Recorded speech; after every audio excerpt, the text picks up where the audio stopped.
If you live here, fun is your thing. If you live here, tough is your thing. Smart is your thing. Caring is your thing. If you live in Massachusetts, community is your thing. Since 1972, the Massachusetts State Lottery has provided over $25 billion to help cities and towns with the things they need most. If you live here, giving is your thing.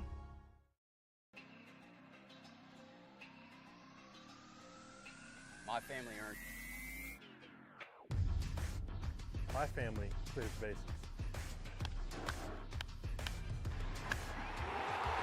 My family breaks records. My family wins MVPs.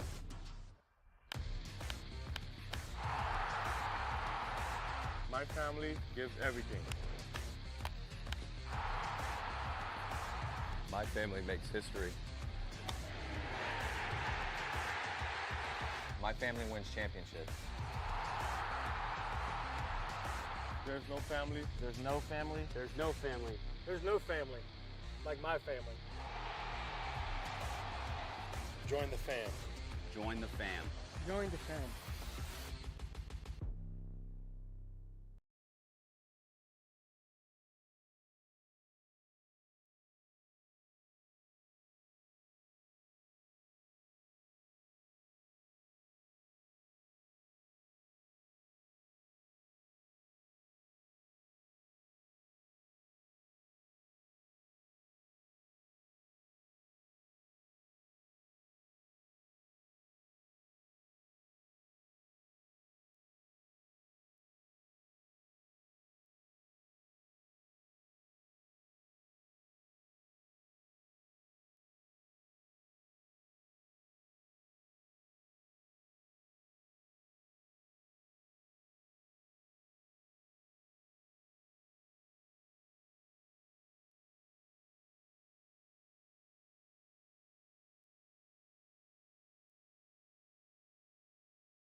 Yesterday, birthday W, that was what you told Jacob Irons you wanted. What did you see from the team yesterday? I think just grinding it out a little bit. I think we were a little bit nervous that we started, both on the mound and then in the box, and then we kind of settled in, got comfortable. I thought the at-bats got better. I thought our pitching staff did a really good job of throwing strikes and wiggling out of some situations. So it was good to get our feet wet a little bit and get that first win. And how huge was it from Jerwa to get in there, throw those 4 scoreless innings, pass the baton over to Savory? Yeah, I think that was big. I think for him to get through 4 was good. He had one inning that got a little bit dicey, but did a really nice job. And then Aaron kind of took it and ran with it, and we were fortunate enough to score enough runs that we shortened the game a little bit. Yeah, going into today, Harwich, another team that won via the mercy rule yesterday against Katuitt. What are you seeing from them that makes them so dangerous? Man, they look really physical. I mean, from the plate, it looks like they can swing the bat a little bit. I know the arm that we're going to see today has really good stuff, and so it's just, it's going to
On the sideline today, I was able to grab Joseph Jerwa for a quick sideline interview. Joey, you threw the first pitch of the game yesterday. I know that kind of comes with a lot of nerves. How were you able to kind of calm that down and stay confident coming onto the field? Yeah, I knew my infield had me, and I was kind of nervous at the beginning, but I knew that I had good players behind me. Yeah. You announced your transfer to Vanderbilt yesterday. How do you think playing on the Cape will really help you prepare for that change coming into the fall season? Yeah, I think you play great players, and that's what I want to be around. So. And then besides baseball, what's been a really standout fun moment you've had on the Cape so far? I just think meeting everyone. My 2 host families have been great. I think everyone around is just pretty nice. Awesome. Thank you so much. Thank you.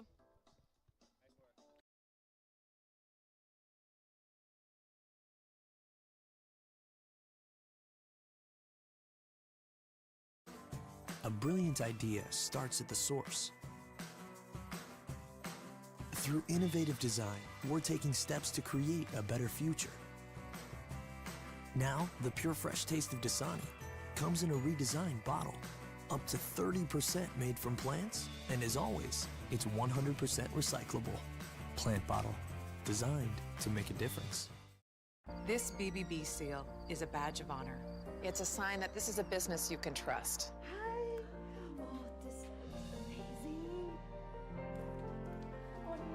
Each year, millions of people see the BBB seal on a door or a window or a website and breathe a little easier. See the seal and know you've made the right choice. Find a business you can trust. Ask BBB.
White House Field, home of the Harwich Mariners, is the setting for tonight's game, and we are just about ready for first pitch.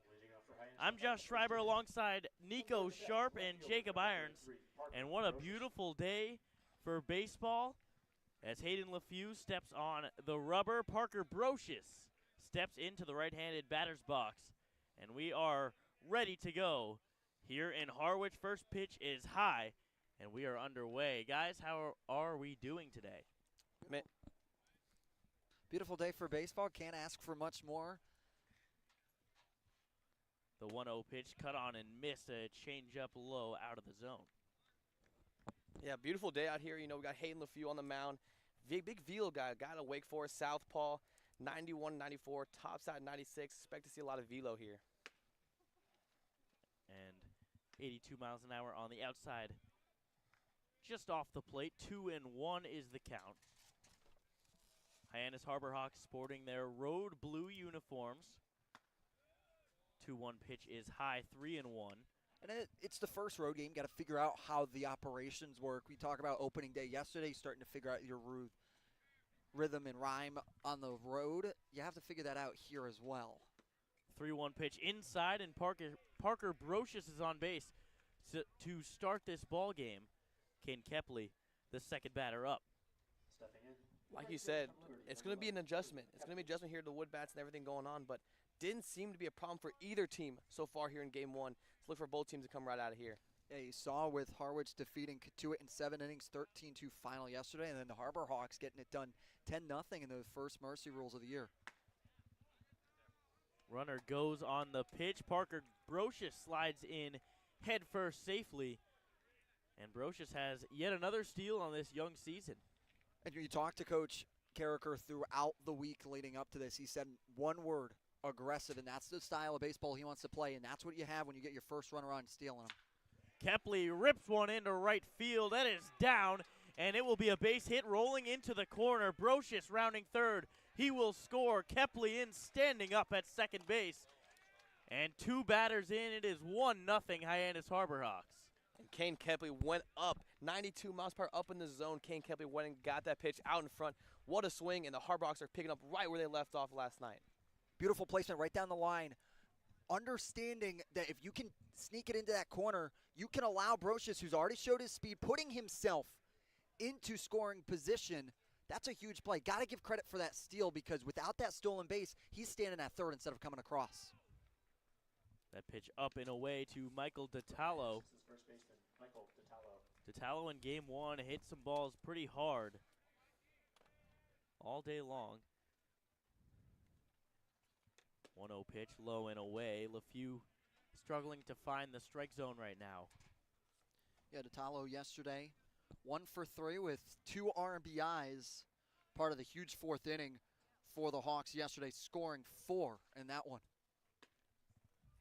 2-0 pitch in there for a strike, off speed. Yeah, off speed in the zone right there. Detallo didn't necessarily like that call, just nipped the top right corner in the box there. LeFew from the stretch fires, and a foul tip straight back, clipping the catcher. Yeah, LeFew's got a nice breaker as well. You know, we talked about his fastball a little bit. Does have a cutter, curveball, and change as well. Comes from that lefty, from that southpaw 3/4 slot right there. A little hard for the batter to pick up. 2-2 to Detallo inside. Had to shimmy his way out of getting hit there. 3-2. 1-0 Hyannis leads. 3-2, nobody out. The 3-hole hitter, Michael Detallo. The full pitch, full count pitch is cut on and foul tipped into the glove of Arndt, and there's one away. That's a big pitch from LeFew there, understanding that has a walk and a double from Kepley. Gotta have to try and find your rhythm here. What's better way than get a strikeout there on a full count, Nico? Yeah, and that is big time, and we saw that a lot for him for the Demon Deacons this year. You know, he got put in a couple high leverage situations there for Demon Deacons. That is one guy that they trust on the mound. Ball high to Zach York to start off the count. Lefty-lefty matchup with York and LeFew, but York, a contact hitter, will go the other way.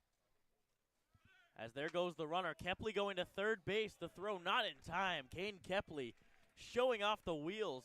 Gets into scoring position 90 feet away. There's aggressive of scoring the first runner you get on. Then there's aggressive of trying to steal third in the first inning. That's an aggressive play. And now you have Kepley 90 feet from home with the speed that this Harbor Hawks team possesses. They want to try and go grab Bourne, who had 5 stolen bases yesterday in the first game. They're trying to go for that title here, it appears, early on in this season. Kepley and Brocious each had a stolen base yesterday. They each have a stolen base today, just 1 out in. And that's how you know that is very good base run right there. Kane Kepley stealing with a lefty batter. The catcher has a clean throw to right there, but perfectly timed high leg kick and LeFew. Perfectly timed, great stolen bag. 2-1 to York is up 3-1. These Harbor Hawks made the Commodore pitchers work quite a bit. Lots of full counts. 3-1 pitch on the outside part of the plate for strike 2. Then Harbor Hawks had 7 walks yesterday, ranking first so far through 1 game in the Cape Cod Baseball League. The 3-2 pitch, grounded towards the pitcher. LeFew will tag York. Kepley comes in to score, so it's an RBI ground out for Zach York. It's 2-0 Hyannis. Hey, do your job. It doesn't need to be pretty all that time, but it does enough to pull a few off the bump and bring him down that first base line. And with Kepley's speed, he was going the entire way. That's not a play that you can think about. If you want to go, you're going to have to go there. He decides to go. That brings up John Gazdar, who came in one of the few returning Hyannis players. Went 2 for 3 yesterday, 4 RBIs. Strike 1 as he hits this one hard down the right field line, but foul. Cam Maldonado will not be able to track it down. Yeah, John Gazzard, one of the guys we highlighted last night in the post-game show. We talked about his hands, how good he was at the plate, really stayed hot all through summer last year, going into his season, brought it here this year. 0-2 hit in the air, shallow left center field. Ranging in on it is Carter, and he makes the play for the 3rd out, but not before Hyannis puts 2 on the board early. 2 runs, 1 hit, no errors. We go to the bottom of the first, 2-0 Hyannis.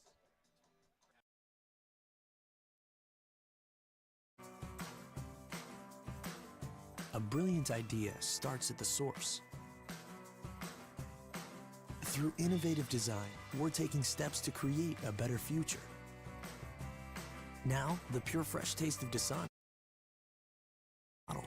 Up to 30% made from plants, and as always, it's 100% recyclable.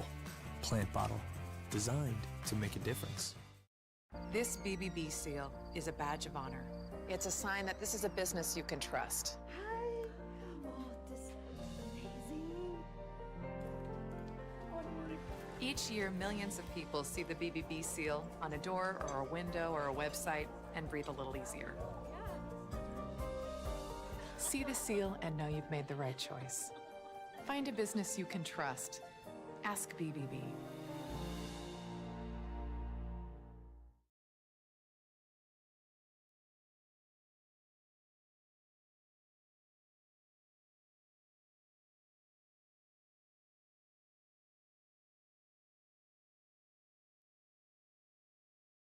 That chip on the shoulder, that started at a very, very young age.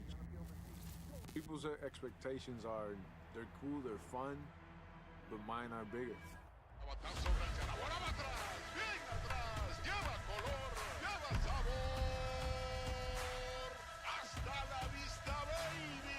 When you play in New York, they want to see winners. It doesn't matter if it's a Monday or a Friday or a Saturday. You got to come with it, or those fans will let you know.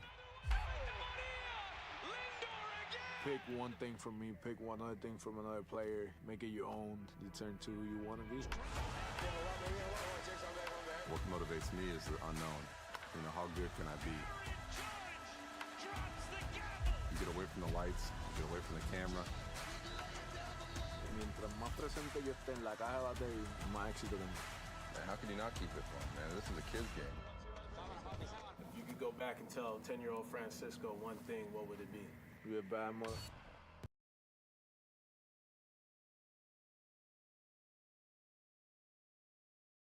Leading off for the Mariners, Bottom one, Harwich Mariners leading off with Bristol Carter out of Eastern Carolina University. First pitch from Trey Beard, a bunt that got pulled back by Carter, and that's called a strike. Nico, tell me a little bit about Trey Beard.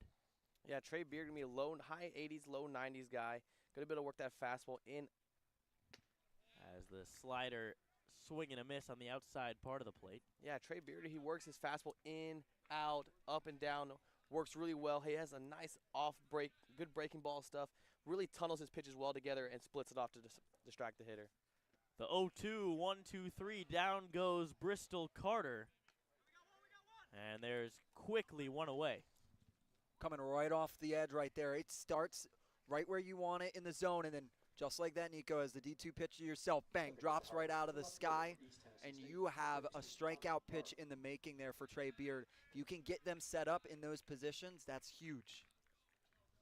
For Harwich, their lineup as follows after the first pitch is just inside. Bristol Carter leading off, then Tommy Barth, Daniel Dickinson, 2 and 3. Cam Maldonado batting 4th. Brian Arndt batting 5th. Robbie Burnett, Carmelo Muzacchio, as Tommy Barth fouls that one away. And then Scannell and Fattori, 7 and 8. And Jake Ogden is the 9-hitter. 1-1 pitch incoming to Tommy Barth. Ball high, 2 and 1. You know, we talked about the Harbor put up. Just calling you to say thank you, baby. I love you. I love you too, Mama. Yes, Mama. It works in the kitchen. Tell Mama. Mama? 5G, it works in the club. Who are you in a club with? All about it.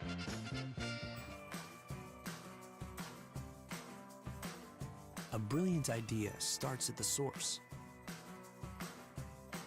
Through innovative design, we're taking steps to create a better future. Now, the pure fresh taste of Dasani comes in a redesigned bottle, up to 30% made from plants, and as always, it's 100% recyclable. Plant bottle, designed to make a difference. This BBB seal is a badge of honor. It's a sign that this is a business you can trust.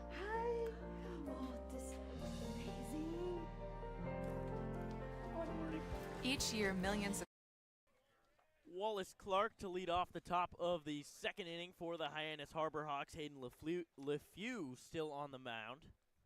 First pitch, line drive past the diving shortstop. And Wallace Clark has a base hit on the first pitch of the second inning. Once again, it's a little high off to the left side part of the zone, and once again, Harbor Hawks able to make some solid contact. This time it's Wallace Clark, who had himself a day yesterday. May have been behind John Gazdar in all the stats and accolades, but you got to look at his defensive plays yesterday as well from the hot corner. Absolutely. He was looking fantastic defensively. They're showing off the bat a little bit as a familiar face cuts on and misses for strike one in Eric Snow. Yeah, Eric Snow getting his first opportunity in the lineup this 2024 season. The former USF product now taking his talents to the SEC to play for Auburn. High fly ball. A couple steps in comes Maldonado to make the play. Wallace Clark retreats back to first base, and there is one away. And it's probably going to be a circuit in between those middle infield. We have so much talent in that middle infield between Silva, John Gazdar, and Eric Snow. Those guys are going to be rotating. I mean, how do you sit one of those guys? It's going to be really tough. Really excited to see all these middle infielders play all year. And that's going to be the decision for Mitch Carricker, and that's a blessing to have that conversation every day, being like, who do I feel is going to put my team in the best position day in and day out? And that's not always the gift for some of his teams.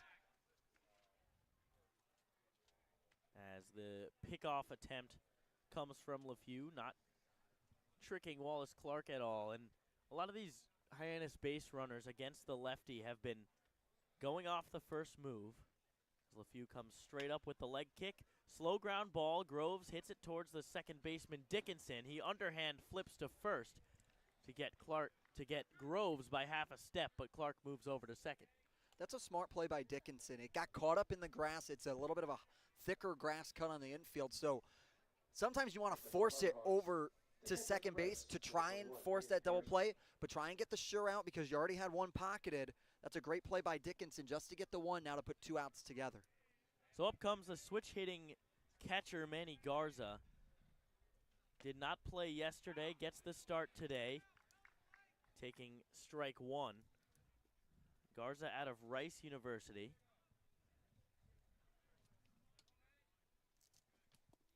Very good defensive catcher.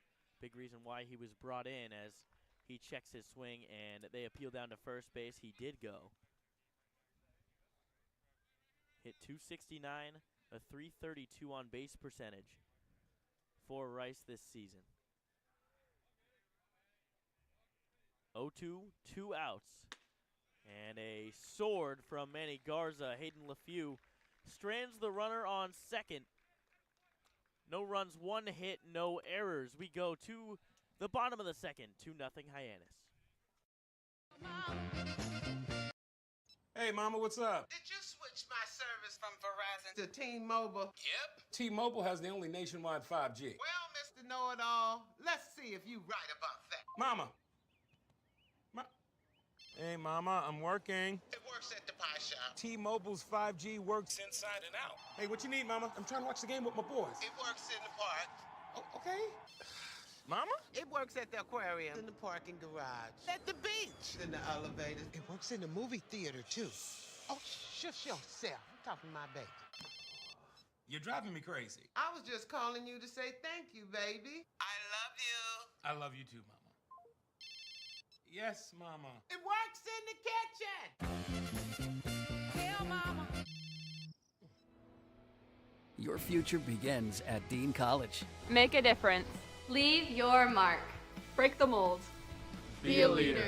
Achieve unimagined heights. Believe in yourself. Make lifelong friends. This is your time. Your place. Your home. Your Dean. It all starts here at Dean College.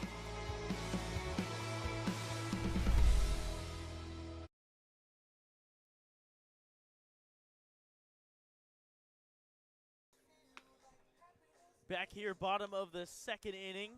Trey Beard still putting in the work on the bump. Hyannis leading 2-0. If you're just tuning in, Josh Schreiber here alongside Nico Sharp, Jacob Irons, Chase Avery, and Daniel Bottolino, our producers, doing the work behind the scenes. Got to give a big shout out to all the dads out there. Happy Father's Day to all of our dads who are maybe taking time out of their day to listen to us talk baseball.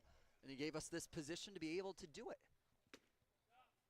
First pitch is outside to Cam Maldonado. It'll be a 1-0 count. Nothing like some Father's Day Cape Cod League baseball.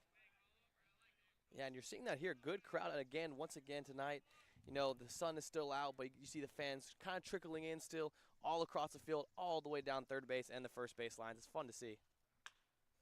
Popped up on the infield, Gazdar will get called off by Wallace Clark at third base, and there's one away.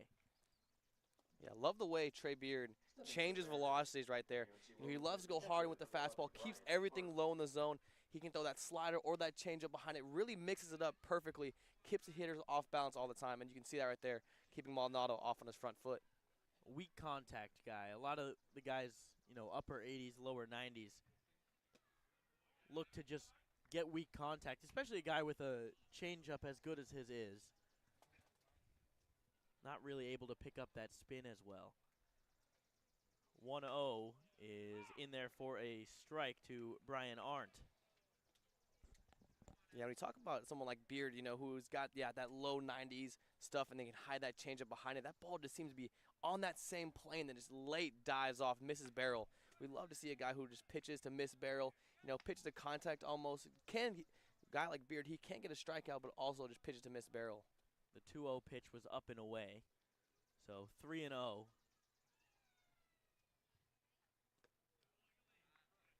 Ball in the dirt. That was actually the 2-0 pitch. Now 3-0, or rather 3-1.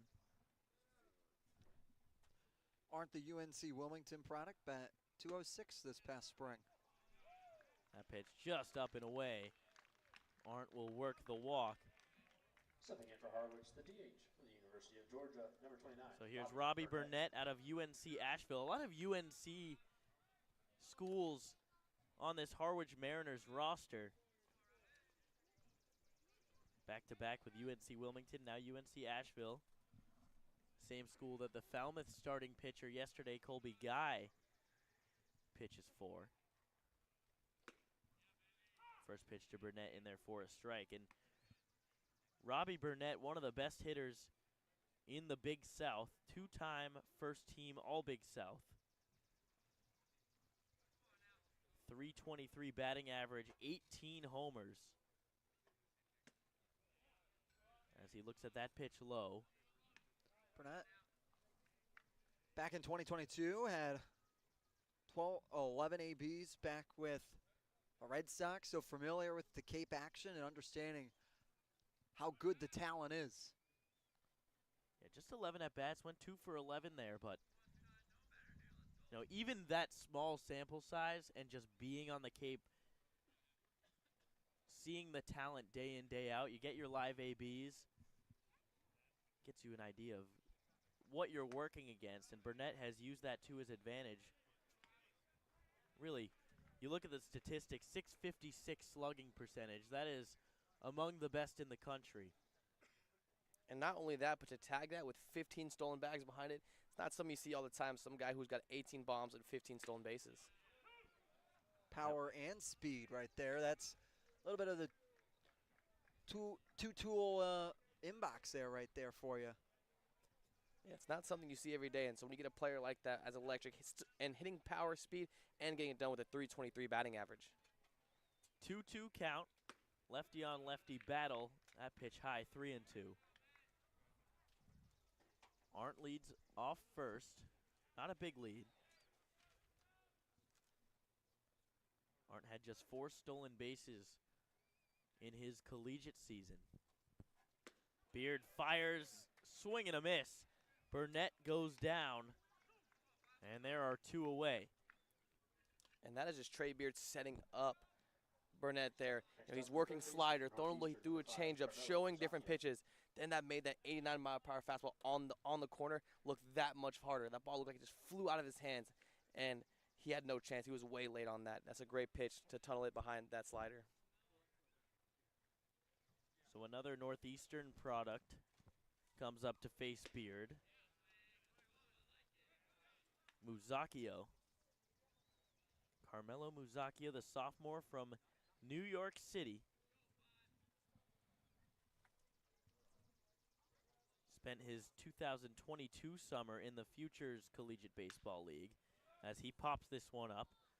Fairly shallow left field in foul territory, ranges Brocious to make the third out. So the walk ends up being stranded for Trey Beard. We go to the top of the third inning. Harwich still scoreless. What's up? Did you switch my service from Verizon to T-Mobile? Yep. T-Mobile has the only nationwide 5G. Well, Mr. Know-It-All, let's see if you right about that. Mama. Hey, Mama, I'm working. It works at the pie shop. T-Mobile's 5G works inside and out. Hey, what you need, Mama? Okay. Mama? It works at the aquarium, in the parking garage, at the beach, in the elevator. It works in the movie theater, too. Oh, shush yourself. I'm talking to my baby. You're driving me crazy. I was just calling you to say thank you, baby. I love you. I love you too, Mama. Yes, Mama. It works in the kitchen. Tell Mama. Mama? 5G. What? All about it. Tell Mama. Retirement strategies come in all shapes and sizes. One strategy does not fit all when it comes to reaching your retirement goals. And considering all your options may be, well, more than you want to think about. So whether you're looking to retire or already living in retirement, you need a strategy tailor-made for you. Fairway Financial can create a personal retirement strategy just for you, designed to take care of you and your loved ones. Call us today at 508-398-3337.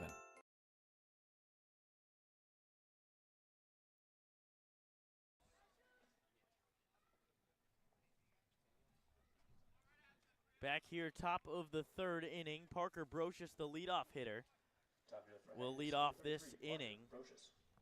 First at bat was a walk, ended up stealing second and scoring on a Kane Kepley double. First pitch is low and away for ball one.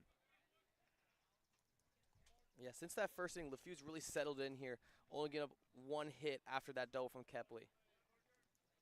Ball in the dirt. The big bender, 2-0.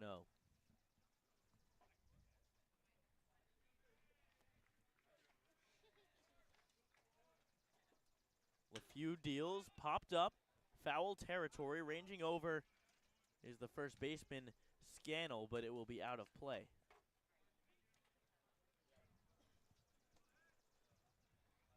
Parker Brocious has put up some really impressive at-bats in this young season so far. Yesterday worked a walk as well. Really just the perfect leadoff hitter. Pitch up and away, 3-1. And which is so important because just like it is go into deep counts, but it's just that much more perfect when you have that guy's your leadoff. And that pitch outside, Parker Brocious. No at-bats so far today, just 2 plate appearances and 2 walks leading off the third inning. You don't sometimes always need to swing your bat to get the job done, and that's what he's showing here right now. It's just be present in the box, understanding, control the zone. He's doing a good job of allowing the at-bat to come to him in this scenario. So the lefty-lefty matchup as LeFew steps off with the left foot and throws over to first base.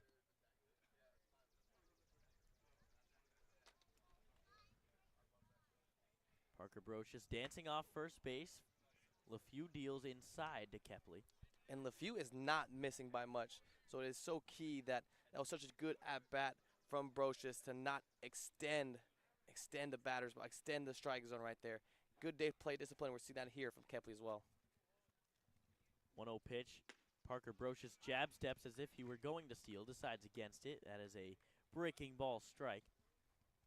And I'll be interested to see what Skip Carricker wants to do here in this situation, because he had him steal last time, and now you hear as LeFew looks back over, picks him off, see if they want to try and get him over there to second, or whether they want to keep him, play a little bit of a guessing game. 1-1 pitch, the pickoff. Brocious goes in sliding to second, and he is out. Nice job by Scannell to out and grab that ball from LeFew on the throw to second in plenty of time, and Brocious gets picked off. And you can see him being more conscious effort to keep that guy honest. I mean, that's 3 good pickoff moves right there. Gets him on that one. He's a very deceiving straight leg kick pickoff move.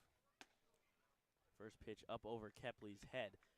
Yeah, a lot of they'll show their pickoff move much. I mean, it's not as. I'm struggling for words here, Nico, but it's harder to tell if their leg comes straight up. You don't know whether they're going to go to first or not. A lot of times they'll cross that leg over their back leg, and then they can't throw over to first. Not the case with LeFew as Kepley works the walk. But like you mentioned, it is because a lot of guys, and we saw it yesterday a little bit, like to cross over that leg, which allows the runner to get such a good jump, especially if they have a higher leg kick. So, with LeFew here, he works straight up and down, so you really have to freeze and work a one-way lead right there because he has such a high leg kick, so you have to wait until he commits. But they're going on first move here. And Kepley right on as LeFew trying to work in all those moves to first here in the third inning. And so far hasn't shown the back pick move with his left leg, just shown the And there goes Kepley, another pickoff attempt, and Kepley is thrown out sliding into second base. So 2 caught stealings on the pickoff attempts. Brocious and Kepley Both get on base, both get thrown out, and there's 2 away with DeTalo on base, or at the plate. And LeFew not afraid to go back-to-back pickoffs right there. As DeTalo rips that one down the line and foul. And that's the cost of being aggressive. You're going to have to try and test it out. See if they still have it figured out or whether they don't. And that's part of the situation in those situations is test it a little bit. So you go with Brocious, he gets it, and then test it with Kepley, who's one of your faster guys, and then figure out how you want to continue on past this. That pitch in there for a strike. So a 0-2 count to DeTalo. Spins out of the way, inside 1-2. 94 on the radar gun, so LeFew starting to crank it up right now. Working like a true starter, the velocity ticking up as he goes. That one right in there for a strike. DeTalo doesn't like it, but that will do it in the top of the 3rd. But before we are not going to break, we're going to go to another member of our team, Josie Broyles, standing by. Thanks, guys. Yeah, I want to give a quick shout-out again to John Gazdar, who, without a doubt, was one of the standout players in yesterday's victory against the Commodores with 4 RBIs. And it's actually his 2nd season with the Hawks, which allows him to really know the ropes of the Cape League. He's already familiar with it, and he knows what to expect from the competition from other teams. Yeah, thanks so much, Josie. And I think you hit the nail right on the head. We talk about experience. It's huge for them time and time again because you know where you put your hat. You know where you put your helmet, you know where you put your bat, and it's one of those situations that allow yourself the comfortability to be able to do your job and not have to worry about the little small things. No doubt, and then just the little things like how your field works. You know where the little divots are. You know where it might take a hop. You know where you know everything about your field. You are the veteran now. You know, there's not always guys that come back for year 2. So now guys like him, Eric Snow, Zach York, they know that infield. They know how the infield plays. Not only their own home field, but they've played here. They play at the away field. They played in Harwich, so they've gotten different looks. And not only that, but be able to tell that to other guys what they can expect. And I also want to add, it's such an interesting dynamic where Gazdar was the new guy last year. He came into the season pretty late. Hyannis really needed a middle infielder. They were looking for somebody. They loved John. They loved his plate discipline. They brought him in. He absolutely thrived. And now he's here for year 2, one of the few returning starters. And like you guys mentioned, really in that veteran role. So bottom of the 3rd. Your future begins at Dean College. Make a difference. Graybeard deals for a strike to Matt Scannell. Puts that fastball right in on the hand, just freezes Scannell a little bit. That's a perfectly executed pitch on that inner corner. 0-1, and Scannell wore that one, just grazed his jersey, it appeared. So Scannell on first base to lead off the inning. And we talked about him tunneling those pitches so well. He tried to go for a slider there, try to put that fastball and slider in that same slot and have that slider break on over. That one he just couldn't get around it enough, and it barely skims the elbow guard of Scannell to get the free base. That brings up the number 9 hitter, Sam McNulty out of BC. And he hits this one in the air, shallow right field. Ranging toward the line is Kepley. He makes the play. And there's one out. Kepley showing off the speed on the base pass. That time showing off the speed defensively, allowing himself to get a good jump on the ball and start floating all the way into foul territory down the right field line to get there and even have a second or two to position himself under it. Back to the top of the order. Bristol Carter went down swinging on 3 pitches his first time up. Beard deals in the dirt. Nice stop by Garza to keep the runner Scannell on first base. And that is something that people were really excited about when we brought on Garza. You know, a guy behind the plate, you know, that block stayed right under him. I mean, there was no chance, even if you try to get a dirt ball read there for Harwich, there was no way that ball was right under him. That's a great block by Garza. Beard from the set. Line drive center field. It will get down for a base hit just in front of Nick Groves. He fires in quickly, keeping Scannell at second base. So it's first and second with 1 away. Great piece of hitting, turns on it and sneaks it into the left center field gap. But once again, it's the speed of Groves getting over to it quickly to not allow it to trickle to the wall to make it a double.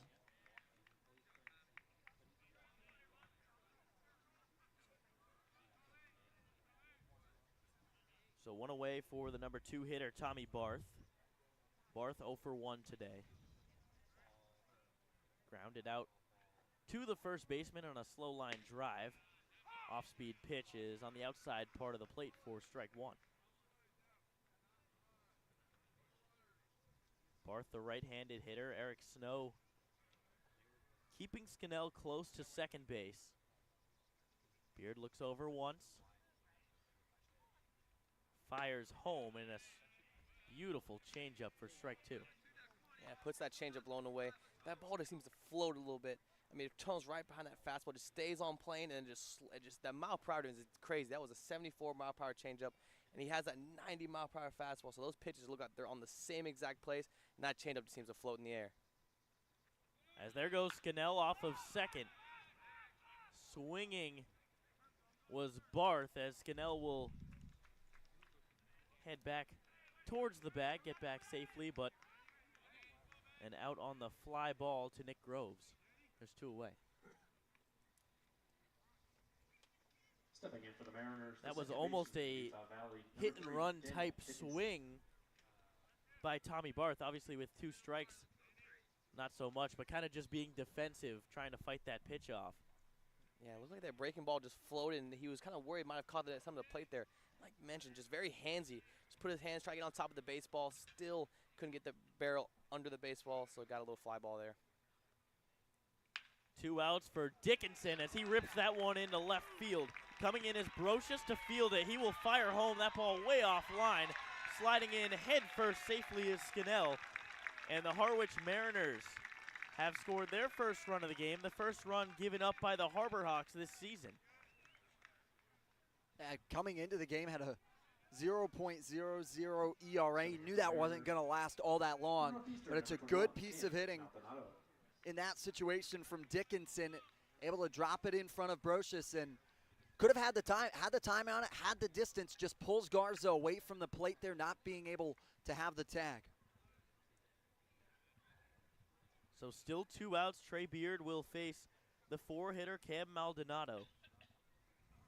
Danny Dickinson very aggressive there as there go the runners towards third. Throw down is in time. Manny Garza bails out his pitcher there, getting the 3rd out on the base paths. And we go to the top of the 4th inning. Harwich puts across a run, but Hyannis still up 2-1. Your future begins at Dean College. Make a difference. Leave your mark. Break the mold. Be a leader. Achieve unimagined heights. Believe in yourself. Make lifelong friends. This is your time. Your place. Your home. Your Dean. It all starts here at Dean College.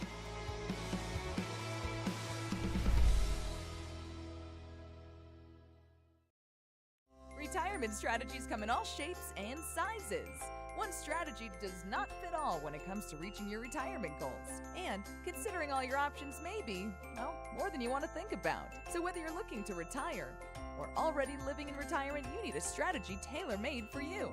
Fairway Financial can create a personal retirement strategy just for you, designed to take care of you and your loved ones. Call us today at 508-398-3337. Hey, Mama, what's up? Did you switch my service from Verizon to T-Mobile? Yep. T-Mobile has the only nationwide 5G. Well, Mr. Know-It-All, let's see if you right about that. Mama. Hey, Mama, I'm working. It works at the pie shop. T-Mobile's 5G works inside and out. Hey, what you need, Mama? I'm trying to watch the game with my boys. It works in the park. Oh, okay. Mama? It works at the aquarium, in the parking garage, at the beach, in the elevators. It works in the movie theater, too. Oh, shush yourself. I'm talking to my baby. Back here, top of the 4th inning. The big lefty, Zach York, up against LeFew, fouling that one straight back right towards our crowd, Mike. There was that loud noise. Hope you don't have the AirPods in right now. I think at a noise cancellation, it would like jiggle. I don't know. That pitch in there on the outside part of the plate, 0-2. It's a curious question I have. It is there. a good question. I mean, if it's even loud in our ears, is that pitch low to York? Nice job to lay off that slider.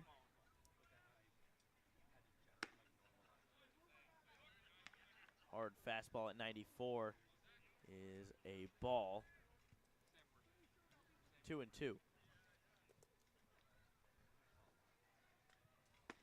And the breaking ball cut on and missed. York just a bit ahead of that one. And he goes down swinging. One away. Yeah, LeFew went back to the slider there. Just, again, hard slider, breaks off the edge. Zach York just didn't have enough of the barrel right there to catch on to that one. That'll bring up John Gazdar, the ASUN Defensive Player of the Year. Takes first pitch for a ball. Gazdar 0 for 1 today. That one in there for a strike. Flew out to shallow center field his first time up. This one ripped deep left field. Going back is the left fielder, and that one is gone. Over the head of Tommy Barth, and John goes long gone. It's 3-1 Hyannis. Great call there, Josh. But on top of this, you have a stellar batter that is doing impeccable things at the plate, and when you leave a ball over the middle, you know what happens, Nico? Ball gets sent a long way. It goes out of the park, and that's what John has. He's playing great baseball right now. You can't afford any errors when you play against him, and it's just a middle pitch. He's able to turn on it and get a perfect if we're playing MLB The Show. As Wallace Clark fouls that one off, and shout out to Mike Maynard, the writing coordinator to my left, with the shout that was John's first career Cape League home run. Did not hit one last year, despite hitting over 360. And I think John Gazdar is an interesting conversation to have about what the Cape can bring to you as a baseball player. He came in as a solid shortstop from Austin Peay, and then came to the Cape, developed, brought his development, which was already at a high level last year, to spring ball with the Governors, and now he's bringing it to the Cape again. We do have the TrackMan data. That was 97 miles per hour off the bat, 357 feet. Getting over that wall in left field. Wallace Clark takes that one for strike 2. For John Gazdar, he's going to be poised to hopefully hear his name called in July for the draft. Continues to skyrocket up boards. I know Baseball America calls him as one of those mid-major hits right now that everyone's getting behind pretty quickly. Wallace Clark fouls that one off, right side out of play. And John Gazdar, I mean, what a start to the season he's had. Now 5 RBIs, a home run. Now, what is that, 3 for 5 on the season? He has really been instrumental for Hyannis in this first game in 3.5 innings. Talk about the experience that Josie brought up, but then there's just playing good baseball, and that's what he's doing right now on top of it, is has experience and you're able to play great baseball. 3-2 pitch just below the knees to Wallace Clark, and he gets on with a walk-on for the second time today. Also, during that conversation when he's had, Wallace Clark just had a beautiful at-bat. Worked a 3-2 count, fouled off some really tough pitches. LeFew threw a lot of pitches right there. Wallace Clark able to spoil him, just put him away, put him in the other dugout, worked a walk right there. That is a great at-bat. One, to go back off Gazdar, that's a great AB. Eric Snow up to the plate. Curveball is in there. A get-me-over curve for strike 1. 0-1, 1 out. Wallace Clark leads off first base. That pitch to Eric Snow popped up foul right over our heads and out of play. As the kids here in Harwich will run to go chase after that foul ball. And the beauty of White House Field, behind the fences, there is plenty of room, and it's open and it's cut. So if you want to try and get a foul ball at a Cape League game, I would come to White House. As this one off the end of the bat, broken bat, will be a tough play, and it will get down for a base hit just in front of Tommy Barth. McNulty could not quite get it. His hat came flying off, and it's a broken bat single for Eric Snow, his first hit of the season. And that's got to be a frustrating one for LeFew. A perfectly placed changeup, low and away, catches Eric Snow off his front foot, barely gets the barrel on it, breaks his bat even. The ball still finds a way to touch grass, gets a base hit there. That's a great pitch by LeFew. Even better use of the hands from Snow. Brings up Nick Groves, the 8-hitter today. Lefty on lefty. He shows bunt, pulls it back, and the plant's 90 feet. Second and third, one out for Groves. So LeFew doing the work for Groves there. Groves was going to bunt. Instead, they can avoid second and third with one away. A little communication from the corners of Harwich. They are going to bring they're all going to bring the infield in here with the score being 3-1. Even though it's early, they are bringing the infield completely in, touch grass. That pitch low and away for ball 2, 2-0. The right-hander and a teammate of LeFew, Blake Morningstar, warming up in the bullpen right now as that pitch is high, 3-0. That is a Wake Forest teammate. Of course, they are teammates here at Harwich as well. Just had to clear that one up. 3-0 pitch is in there for a strike, 3-1. For LeFew right now, this is a big at-bat at the current moment. You want to load him up to have Manny Garza behind him. This is a big spot for LeFew to try and find himself after 3 straight balls. Battles back here with that strike. And a full count. Groves punches one up the middle, booted by Dickinson. The run will score and everyone will be safe. Just a slow ground ball that Groves threw the barrel at. And Groves will reach base on what will likely be an E4.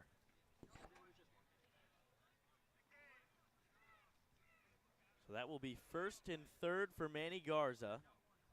4-1 is the Harbor Hawks lead. And that is just being an annoying hitter right there. Another great pitch by LeFew. He was using his hands, finding a way not to strike out, get a job done, and get the RBI right there. So Garza cuts on and misses at that first pitch changeup. 0-1, one out. Runners on first and third. Pickoff move to first base. Groves back in, standing up. And that right there just shows, put pressure on the defense at all times. Using hands, that is a softly hit ball just to the arm side of the second baseman for Harwich there. Just finds a way to get a ribby in. As this ball getting away just a little bit from Arndt, but he is able to keep it just a few feet behind him. Eric Snow will stay at third, but Nick Groves does advance to second base.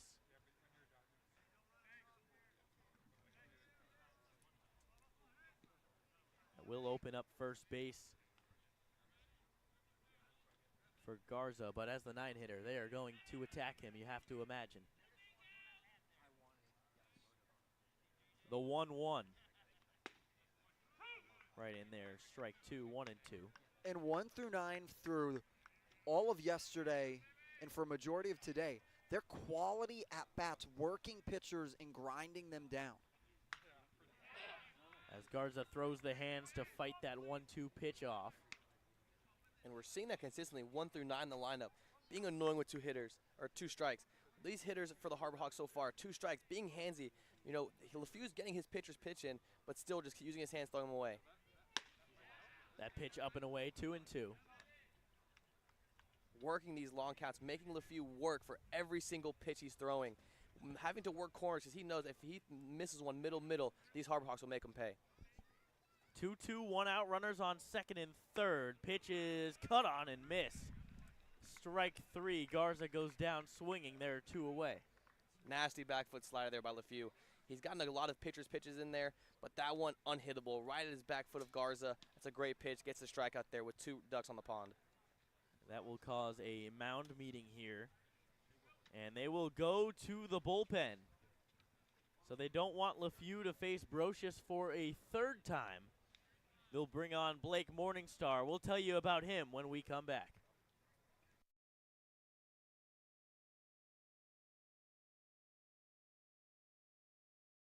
strategy does not fit all when it comes to reaching your retirement goals. And Hey, Mama, what's up? Did you switch my service from Verizon to T-Mobile? Yep. T-Mobile has the only nationwide 5G. Well, Mr. Know-It-All, let's see if you right about that. Mama.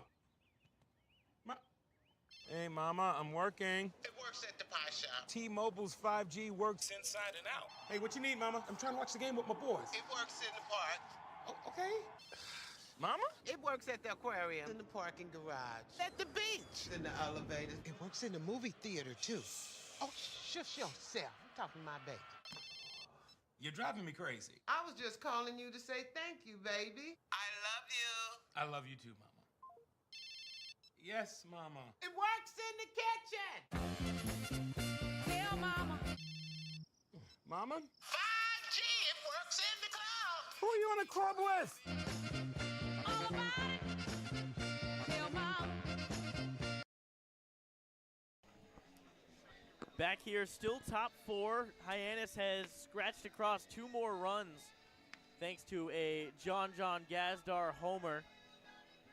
And then an E4, I believe it was ruled. And that'll bring on Blake Morningstar. Nico, tell me about him. Yeah, Blake Morningstar, tall, lanky guy, coming in at 6'4", about 225, right-hander. You know, he's got a fastball, slider, changeup. That's going to be his big 3 mix.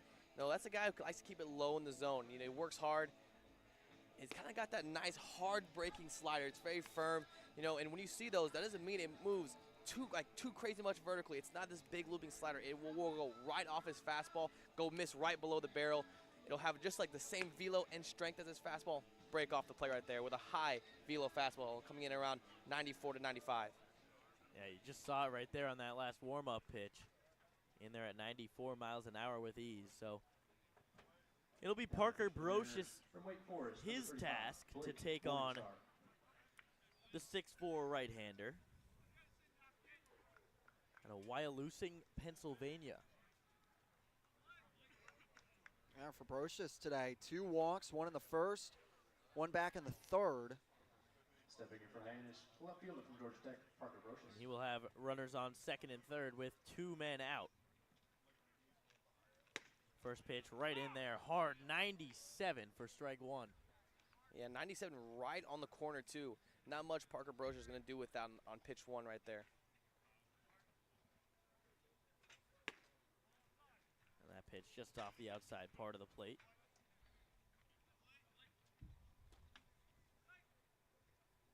One and one. Eric Snow off third, Nick Groves off second. Slow ground ball. It's going to be a tough play for Morningstar. He sets his feet and fires to first in time for out number 3. So 3 pitches for Morningstar is all he needs to get the final out of the 4th inning, but the Hawks get 2 more. 4-1 going into the bottom of the 4th inning.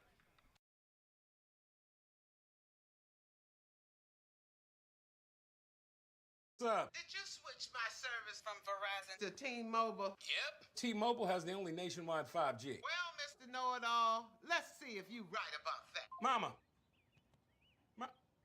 Hey, Mama, I'm working. It works at the pie shop. T-Mobile's 5G works inside and out. Hey, what you need, Mama? I'm trying to watch the game with my boys. It works in the park. Oh, okay. Mama? It works at the aquarium, in the parking garage, at the beach, in the elevator. It works in the movie theater, too. Oh, shush yourself. I'm talking to my baby. You're driving me crazy. I was just calling you to say thank you, baby. I love you. I love you too, Mama. Tell Mama. Mama? 5G, it works in the club. Who are you in a club with? All about it. Tell Mama. Back here, bottom of the 4th inning. The Harwich Mariners trail the Hawks 4-1. John Gazdar went deep in the top of the 4th inning over the left field wall. Got LeFew out of the game, brought in Blake Morningstar, and that brings us to Trey Beard. So pivotal so far is the defense and the pitching that goes behind right after the Harbor Hawks score runs. We seen that last game. It was a very good defensive outing from third baseman Wallace Clark and Zach York at first base yesterday. We saw that little bit of Batman and Robin action. You know, those guys really worked well together. They worked back-to-back great defensive plays, worked really hard and kept zeros on the board all day yesterday. Maldonado fouls that one over our heads. Another foul ball for the kids to run after here. Really is just a beautiful day to come out to the ballpark. Maybe a big baseball fan, grab that pencil, get the scorebook going. That pitch up and away, 2-1. Do you score when you go to the games, Josh? I used to. When I was younger, I Okay. used to. Not as much anymore. I don't know why. Gotta get back into that habit. Maldonado hits that one pretty well down the right field line, but plenty of space for Kane Kepley to range under it for out number 1. I'm a big fan of the score at the game. I went to the Chicago Cubs opening day at Wrigley, scored the game even through the rain, had the poncho and then had it under. I think it provides you a sense of connection to the game so that you don't really get lost sometimes. Sure, and wow, the dedication to bring it even though it's raining, that is dedication. You brought it under the poncho. You know, that is a very Jacob Irons move right there. I love to see it. It would be, isn't it? First pitch is outside to Brian Arndt for ball 1. Swing and a miss at that fastball right over the top of it. 1-2. No way you scored a game, Nico. No, I'm a big feel for the feel for it. You know, I like, you know, not that I don't mind scoring. Scoring's a great thing, but you know, when I'm at a game, being a fan, you know, I love just to immerse myself in the fan crowd. I mean, and I wish we had the camera working. It's that one in there for strike 2, but you guys got the scorebooks going. I got my do-it-yourself scorebook. I don't know if you can call it a scorebook, Josh. Yeah, it's not at all. It's not even slightly a scorebook. It's a piece of paper. It's a piece of paper. I like to write the field out, just trying to give our audience a little bit of a idea of what it is. It's basically a do-it-yourself diamond that I draw, so I can look down quickly, see where everyone is, but not good at scoring while calling a game. 1-2 pitch to Arndt is high. 2-2. May have to include that in the home broadcast. Show the scorebook that we're working with for Josh Schreiber, and it is. I don't think they would understand what it is, though, it is from a camera point of view. Is, I don't. And it I is a paper. It makes sense to me as Arndt goes down swinging. Beard goes up with the cheddar, and there are 2 away. Hey, keep it in the cookie jar high upstairs. If it's fast and it can get there, why don't you love it? It's a great pitch from Trey Beard to really lean into it, use the fastball. So up steps the dangerous Robbie Burnett. A really nice breaking for strike 1. Yeah, elevate that fastball perfectly. Going right after these hitters. We're at 3 2/3 here, and he only has 45 pitches. This one a slow ground ball in between first and second. Snow will throw onto Beard covering first. And a great job by Trey Beard on the PFP to get the third out. Beard cruising through 4. Hyannis, we've got Matt Coates with more. Blessed with a luxury in the middle infield. Tonight we see a combination with Eric Snow at second base and John Gazdar at shortstop, both returners. However, last night we saw John playing at second with Anthony Silva starting at shortstop. And that's really incredible because John Gazdar was a Brooks Wallace Award finalist this past season, which is the award for best shortstop in the country. And like you mentioned, Jacob, this is such a great luxury for the coaching staff to have. So something to look for so far this season. Thank you so much, Matt. Couldn't agree more. I mean, you've got all of these guys, and on top of that, you've also got Wallace Clark over there at third base that can pick it anywhere you put him. So really nice that they do have that luxury, as you mentioned. Great job, Matt Coates. Gonna be, you know, I'm biased, guys, but I think we've got the best sideline duo in the Cape League, in the nation, whatever you want. Matt Coates and Josie Broyles all season long. This is just game 2. We got plenty more of that. They are a great combo and duo. Look for PLP, the parking lot preview with Matt Coates, and Josie Broyles always handling the pregame duties on taking an interview as well today. Durwa yesterday, who pitched so well. Great combo like you talked about, Josh. Yeah, no doubt. And it's so nice, it's in that pregame every single day, you know, and so it's in early and get a little insight to our coaching staff, to the players. You know, they do a great job. And then check out the YouTube for a parking lot preview as well. We got the pregame, got the parking lot preview. I mean, we're all so informed before the game even starts. So that will bring up Kane Kepley here, top of the 5th inning, takes first pitch up and away for a ball. Kepley facing Morningstar, who's back out there. Got the last out of the 4th inning. Pitch in there, clipping the bottom of the zone, 1-1. 95 on the gun.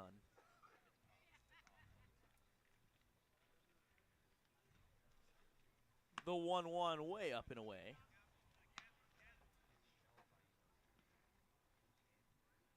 Morningstar firing in bullets. It's just one of those hits that's too far out of your reach a little bit. If it's a little closer, then he can get his glove under it, and so it's too far out of his reach, and then he's got to extend under it and just gets caught up on the lip. First pitch to DeTallo is in there for a strike, 97. Nobody out. Kane Kepley leads off first base. Another jab step from Kepley as that one goes towards the backstop. Yeah, use that slider very well. After a 97-mile-per-hour fastball up in the zone, breaks it down, puts that slider low and away. That's a good combination of pitches there from Morningstar. No balls, 2 strikes. Quick pickoff move to first base. Kepley back in without a tag. Can hear already the communication set up with the dugout for Hyannis, which is down the first base line, helping their runners as soon as they know that pickoff attempt's going to Diet Coke? Who are you, my mom? Back goes Kepley again. That time tag applied, but too late.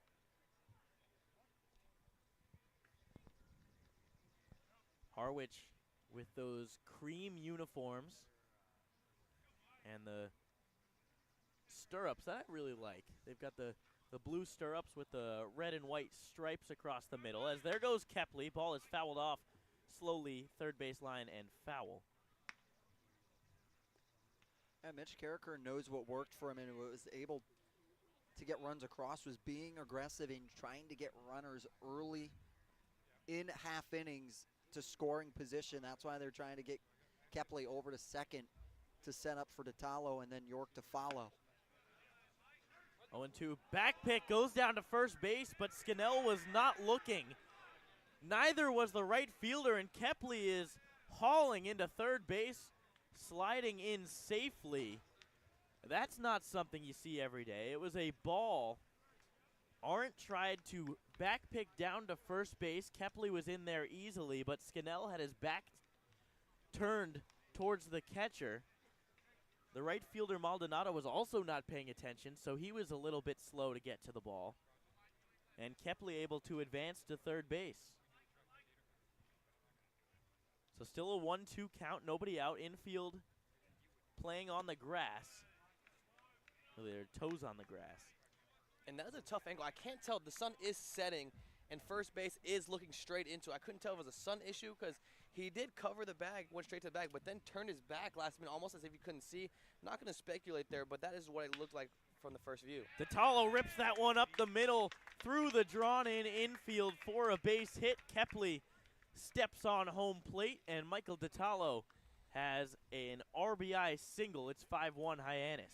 Next up for Hyannis, the DH from Grand Canyon, number 40. Just a great piece of hitting right back up the middle. It's a slow grounder out of the reach of McNulty and Dickinson.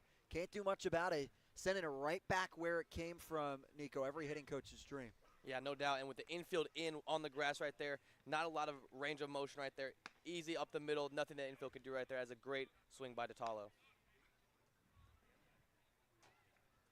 So the first pitch to York outside for ball 1. Zach York has not gotten a hit yet this season. Still very early, obviously, as he swings and misses at strike 1. Yeah, got to the field today at McKeon Park at 12 o'clock. Zach York there with the hitting coach, getting some extra work and hitting on the field, doing some hand drills. That one fouled right back into the backstop. Yeah, he was doing some drills earlier today around noon for a 5:30 game at McKeon Park. Did a little like squared away thing, using only hands, working hands, going the other direction. So, and you can see that is his mentality at the plate. 1-2 pitch. There goes DeTallo. The ball in the dirt went off the umpire, so it didn't get away much further, but no throw down, and DeTallo will get a stolen base. So now 2-2. to York. Morning Star getting the sign, coming set. Shortstop McNulty holding Detallo on second. The ball high, 3-2. Yeah, great take there by Zach York. Zach York rocking the dirty mids. You know, you can see a little hint of the stirrups right there. You loved that last year, Love too. the dirty mids. You know, if you can pull it off, you can pull it off. I love to see it. 3-2 pitch is looked at for strike 3, and Zach York can't believe it. Thought it was off the plate inside, but that is the call, and there's one away. Next up, the shortstop from Austin Peay. Yeah, frozen with that breaking ball, puts it right in on the hands. Looked like it may have just caught that inner corner, but great pitch from Morningstar. Put it right in on the corner. Just froze Zach York. Zach York thought may have been a hair inside. Umpire saw it otherwise. First pitch to Gazdar is outside, ball 1. It was a good pitch sequence from Morningstar, setting every pitch up.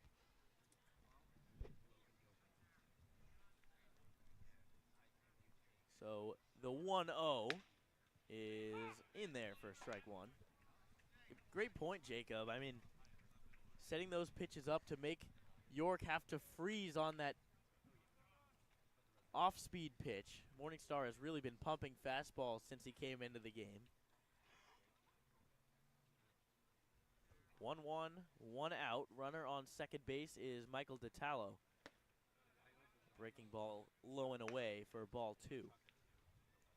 And it's not just the velo of Morningstar that's making him so effective.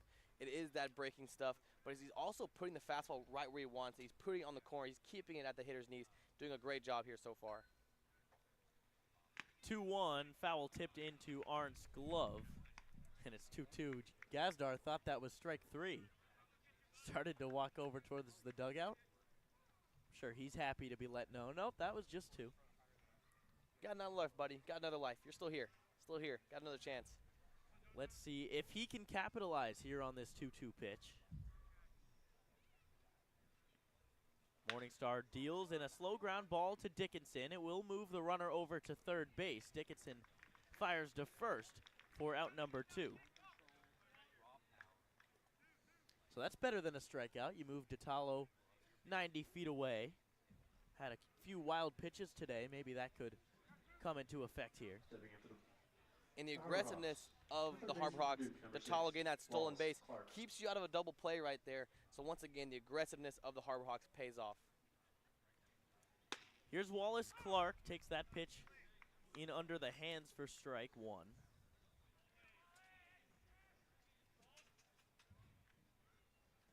Clark out of Duke. Switch hitting. That one in the dirt. Nice job by Arndt to backhand stop that one. Save a run.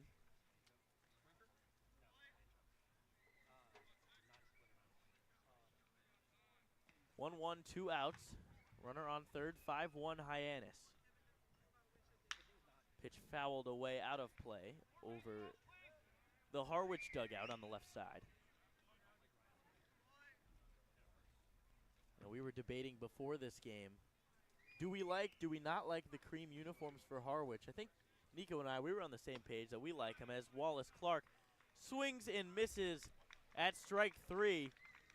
And we'll have that conversation a little bit later as we go to the bottom of the 5th inning. Hyannis leads 5-1.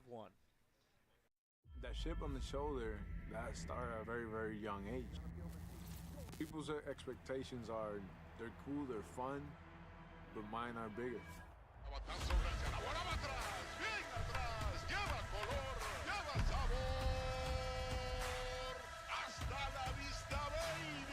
know, when you play in New York, they want to see winners. It doesn't matter if it's a Monday or a Friday or a Saturday. You got to come with it, or those fans will let you know. Pick one thing from me, pick one other thing from another player, make it your own, you turn to who you want to be. What motivates me is the unknown. You know, how good can I be? You get away from the lights, you get away from the camera. Mientras más presente yo esté en la caja de batería, más éxito tengo. Man, how can you not keep it fun, man? This is a kid's game. If you could go back and tell 10-year-old Francisco one thing, what would it be? You're a bad mother. From Weatherford Junior College, number 15, Cade Crossland. Back here, bottom of the 5th inning, we've got a pitching change as Cade Crossland, another lefty, will step onto the bump for the Hawks. Yeah, Cade Crossland, the Weatherford College JUCO player, is now transferring to Oklahoma. He's going to have a fastball 90 to 92. Can touch a little bit of 94. Will have a little bit of an arm side run. Has a changeup and a curveball also in the mix for the Rockwall, Texas native at a 237. They're in Weatherford. Going to Oklahoma, where one of our direct baseball operations, Mikey Lucario, does a lot of work with them. Also in the analytics department there. Yeah, really excited to see Cade Crossland, Weatherford College guy, under Coach Lightfoot over there at Weatherford College, right near my hometown of Fort Worth, Texas. You know, very familiar with Weatherford College. Great school, great baseball school. Had a great year, like you said, 2.37 ERA. You know, smooth delivery, easy arm action, makes it look easy. Like you said, Jacob Irons, 90 to 92, gets up there. You know, lets it loose a little bit. Has a lot of arm side run too. Misses a lot of barrels. We're excited to see him in his first outing here for the Harbor Hawks. So leading off the inning is Tommy Barth. Check that, it's Carmelo Muzacchio. At a Northeastern. First pitch is a strike. Here comes the 0-1, fouled off. You know, we talked about him getting that velo up there. First 2 pitches, first one coming at 95, second one at 94. Wasting no time to get right in, no warm-up time, just gets right in there, already thrown 94, 95. Maybe a little bit of a hot radar gun as well. We saw Morningstar up to 97. That one fouled back. There were no backstop there. Jacob Irons would have a baseball-sized bruise on his forehead right now. I would like to know, I did not flinch No, once. you didn't. Not at all. Like, I'm in mid-season form right now on foul balls coming back at me. 0-2 in the dirt, 1-2. And that's a huge pitch dropping, so we talked about it, Nico. 94, 95, then hits him with the 80, just changing that velo and changing the eyesight and timing of it. Huge for Musacchio to trying to figure it out. And blows him away with the changeup on the outside part of the plate. There's one down after that K. Go 2 fastballs, back-to-back off speeds. It's huge sequencing for Crossland there to set up for that strikeout. So now another lefty-on-lefty matchup. It's Scannell, Matt Scannell for Harwich. Ball in the dirt. 1-0. Started him off with the breaking ball there. Try to go lefty-lefty breaking ball. Maybe try to get me over curveball. Just gets a little pull side heavy. Spikes it a little bit, 1-0. Scannell hit by a pitch his last time up. Just kind of grazed that uniform as that one in there at 95 for a strike. That was the first hit by pitch of the year for the Hyannis Harbor Hawks pitching staff. Didn't issue one yesterday. Crossland missing up with that fastball a little bit right now. Wonder if maybe he can throw something off of that to freeze Scannell. 2-1. That one right in there, hit high in the air, right side. Kepley ranging over right towards the right field foul line to make the play. And there are 2 away. Kepley getting a lot of action over there in right field. Everything has been down the line for him pretty much for the most part. Working towards his left side, working towards the line, familiarizing himself over there with that corner, making it look easy there so far. First away game of the season here for the Harbor Hawks at White House Field. Bottom of the 5th inning. That ball fouled straight back by Sam McNulty. In the Harbor Hawks Baseball Network, our first radio broadcast of the year. We'll be right back at home tomorrow and on Tuesday for back-to-back home games as McNulty fouls that one back off the catcher. He's all right, though. 0-2. And then get the first off day of the year on Wednesday with weather permitting for the next couple of days. So that Wednesday check-in is going to be huge for all the teams on the Cape. Figure out how that first week of games truly fared. As that one runs up and in and hits Sam McNulty. That one listed at 97 miles an hour. McNulty walks down to first. Yeah, with 2 strikes right there, Kate Crossland really letting it loose. Missed a little glove side there. Again, that's 2 hit-by pitches that we've had so far for the Harbor Hawks that have just clipped guys. You know, they're trying to get a little cheeky over there in that inside corner. Barely misses the plate. Catches a little bit of jersey. So the 9-hitter McNulty reaches on the hit-by-pitch, bringing up Bristol Carter, the leadoff hitter. 2 away, takes the first pitch for a strike. Just a third time through here as everyone starts to get their third looks at the Hyannis pitching staff. That ball in the dirt. Garza stops it. Throw down to second in time. Ball in the dirt. Garza kept it with him. Not a great read by McNulty, and he gets thrown out on the base paths. End of 5. Hyannis leads 5-1. Your future begins at Dean College. Make a difference. Leave your mark. Break the mold. Be a leader. Achieve unimagined heights. Believe in yourself. Make lifelong friends. This is your time. Your place. Your home. Your Dean. It all starts here at Dean College.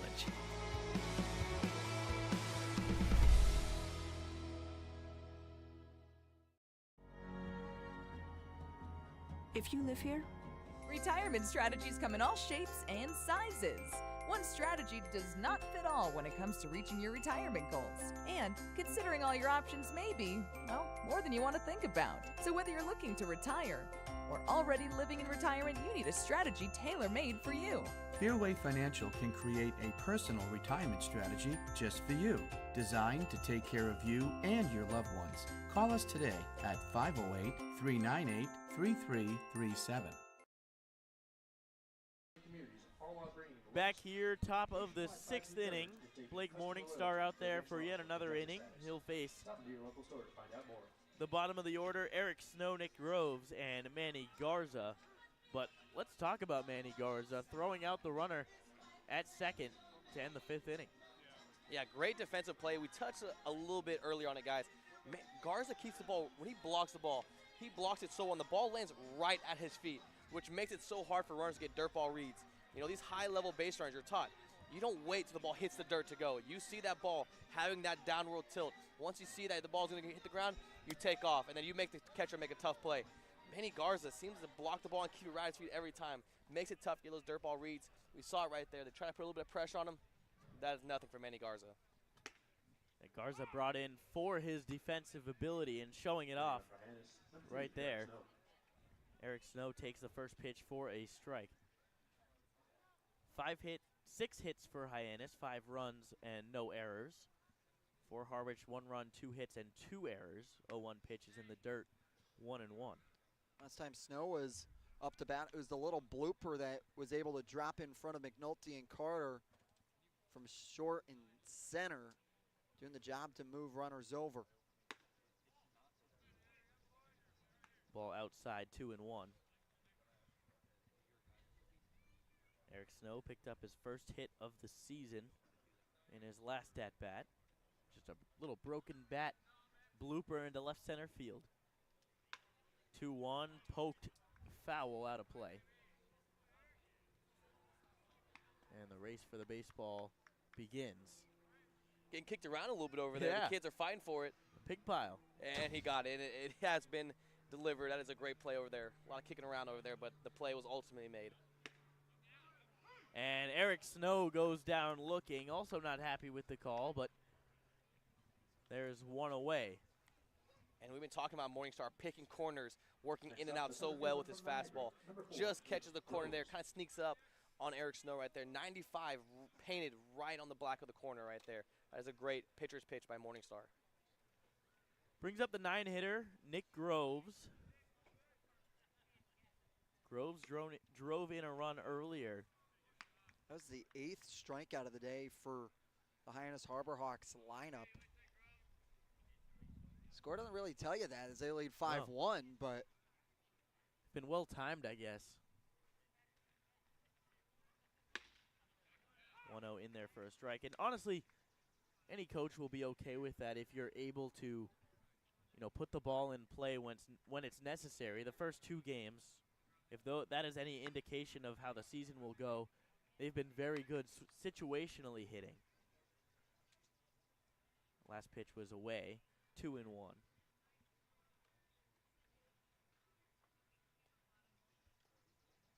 2-1 to Groves, foul straight back. And we've been in last night's broadcast, the hitting is just contagious.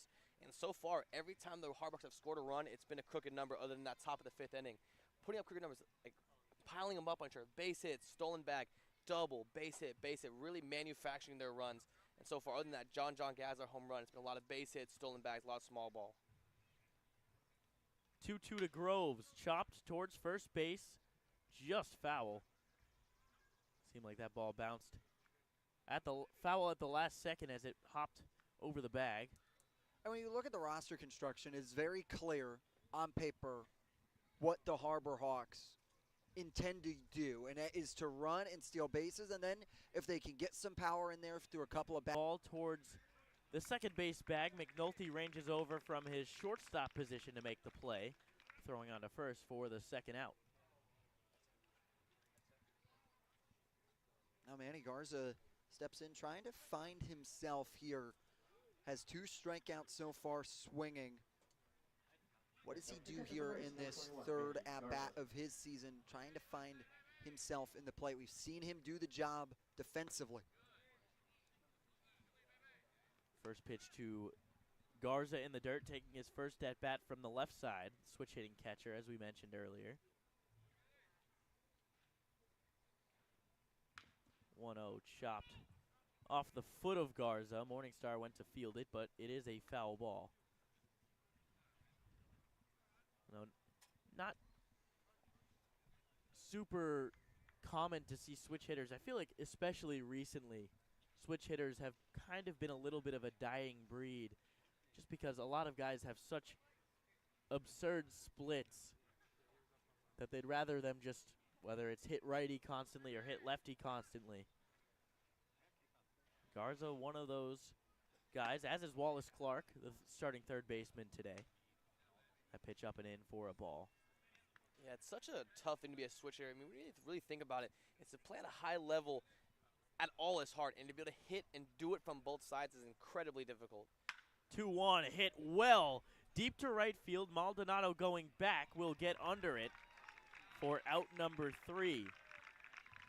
Manny Garza makes some noise with that fly ball, but nothing doing as the Harbor Hawks go down 1-2-3 in the top of the 6th inning. We're going to send it to Josie Broyles, who has something for us. Yeah, thanks, guys. You know, the score on the board right now is 5-1 Hawks, and yesterday I was actually able to interview head coach Mitch Carricker, and we're talking about how to approach upcoming games after having a 10-0 shutout and how to stay level-headed if things don't seem to go their way. And he said he thinks it's important to remember that baseball changes on a day-to-day basis.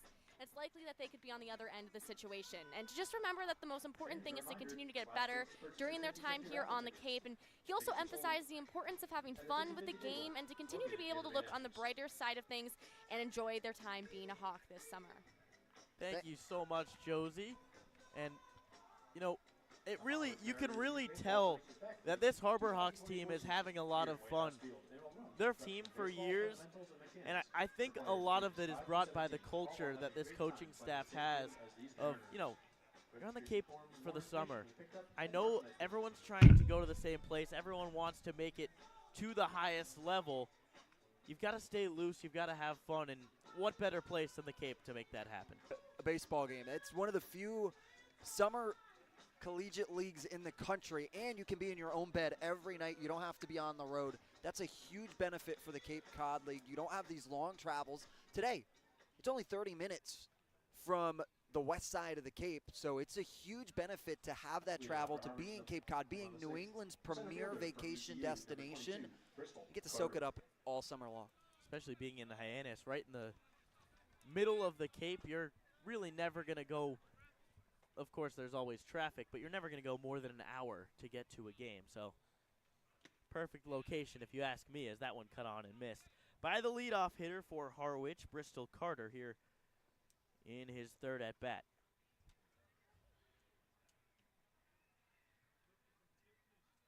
Oh, 1, a sword from Carter. Cade Crossland climbs the ladder for strike 2.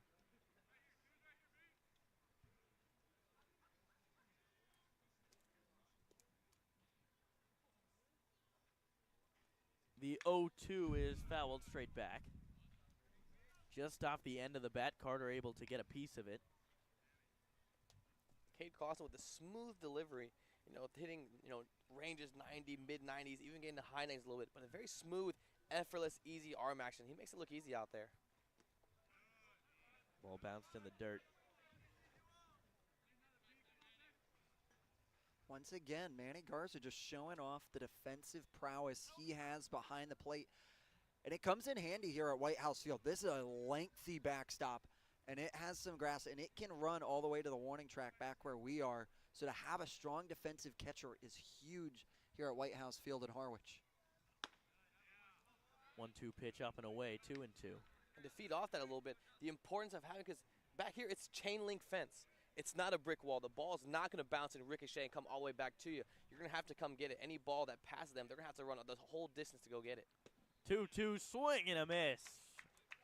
Bristol Carter with his second K of the day. And there's one away. Yeah, disgusting slurve, slider, back foot right there. I mean, just tunnels that fastball right behind it, and that ball just right at his back foot. Nothing he can do with it there. No chance to get that ball off front. That is a great pitch there by Crossland.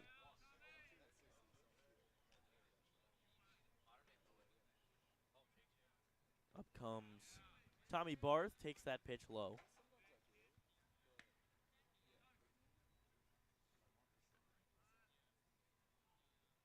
Barth today 0 for 2.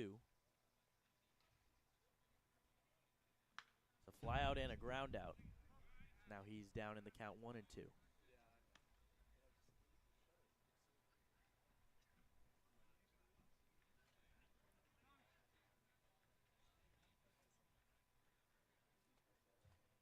Make that 1-1 to Barth.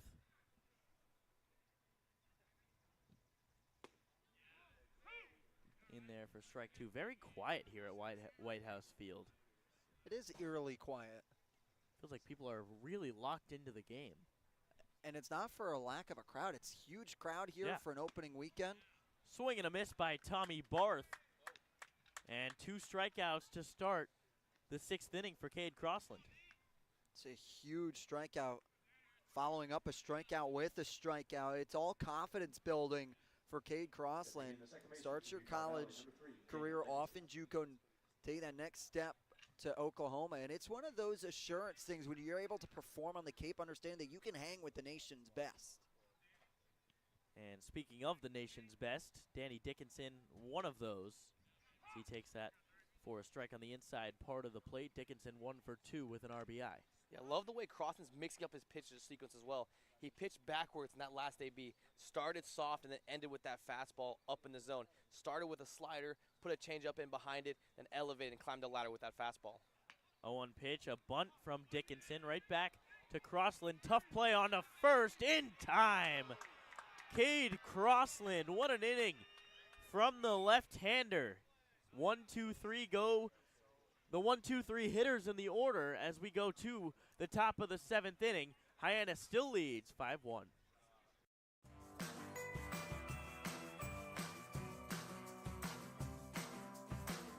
A brilliant idea starts at the source. Innovative design, we're taking steps to create a better future. Now, the pure fresh taste of Dasani comes in a redesigned bottle. Up to 30% made from plants, and as always, it's 100% recyclable. Plant bottle, designed to make a difference. This BBB seal is a badge of honor. It's a sign that this is a business you can trust.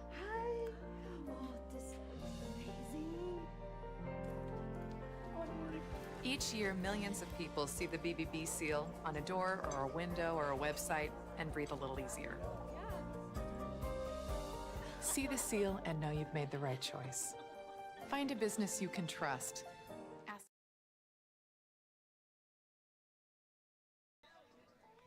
Back here, top of the 7th inning, Parker Brocious will lead off for the Harbor Hawks. Having a really nice day at the plate so far. 0 for 1, but does have 2 walks, a run scored, a stolen base. And this Harbor Hawks offense has kept rolling. They've got 2 runs in the first, 2 runs in the fourth, a run in the fifth, and they have a 5-1 lead. Yeah, we were wondering what worked for them yesterday. Would it carry over into game 2? Is it just an anomaly? And it seems to be how the team is constructed. They're going to play hot 1 through 9. It could be anybody's day at any given moment. Today, like you talk about, it's Parker Brocious not making contact with the ball, but it's 2 great walks in the leadoff position to allow them to get the first run of the game in the first. It's huge quality plate appearances from batters 1 through 9 that are able to allow the Harbor Hawks to be put into positions to succeed, to find themselves leading 5-1 here in the top of the 7th. Leading off for Hyannis. Up to the plate, Parker Brocious. The left fielder from Georgia Tech, number 33, Parker Brocious.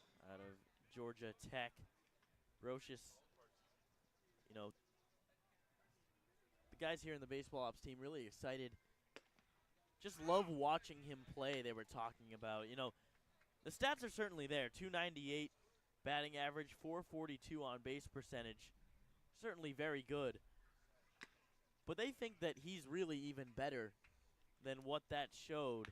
The plate discipline is incredible. He's a great contact guy. Runs well.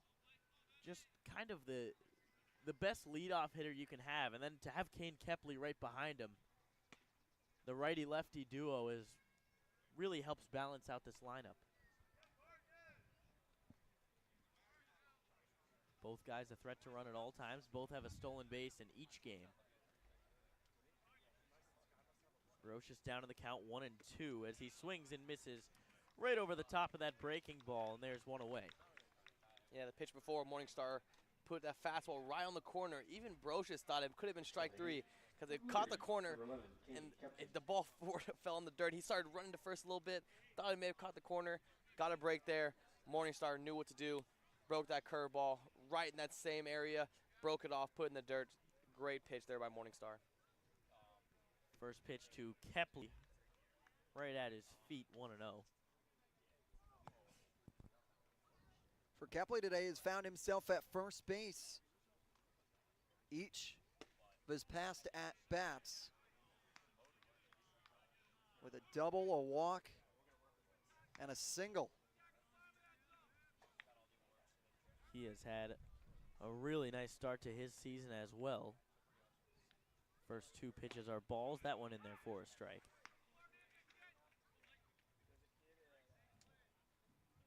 Left-hander warming up in the bullpen right now for the Mariners. Pitch in there for a strike as well. 2-2. Yeah, fastball right in on the hands. Just, you know, froze him up a little bit. That's a great pitch on the inner third. Interesting to see how he comes back after that inside fastball coming at 95 miles per hour on the hands. 2-2, 1 out. Number 2 hitter Kane Kepley up to the plate, and he looks at strike 3. He'll head back to the dugout. They retire him for the first time today.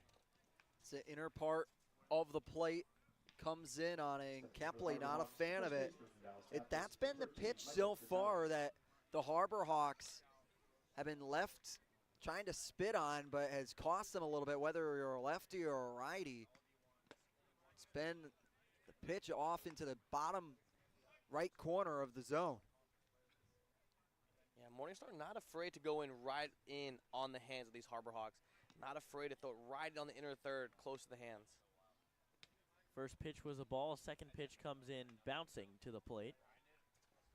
2-0 to Michael Detallo.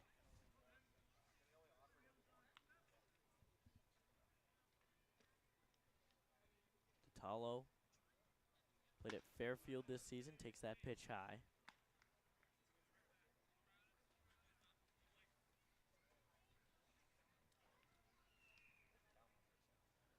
3-0 count is right in there for a strike. Tatalo had the red light, not swinging from the jump. 3-1. Likely will be Morningstar's last batter he faces with the lefty on deck in Zach York. The 3-1 pitch fouled straight back over the backstop.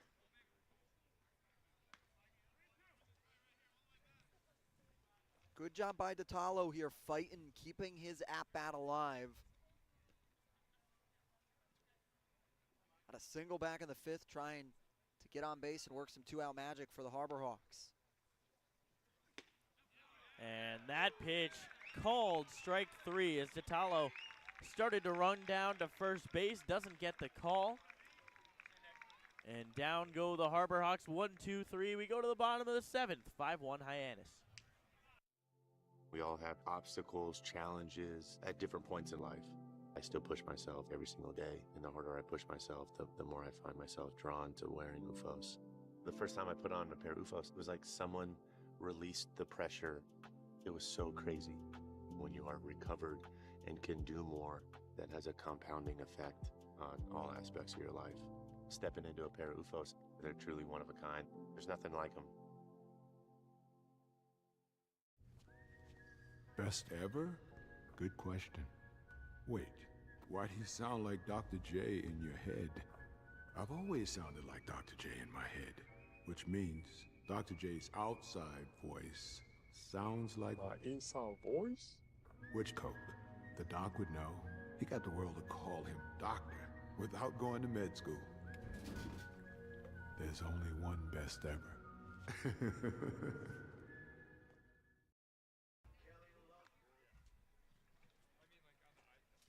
And welcome you back. Let's give you a checkup around the league as it will be Bourne and Brewster doing battle in the bottom of the 6th. It's the Whitecaps leading 3-2. Then at the top of the 5th, it's still 0 between the Gatemen and the Commodores at Gov Fuller Field.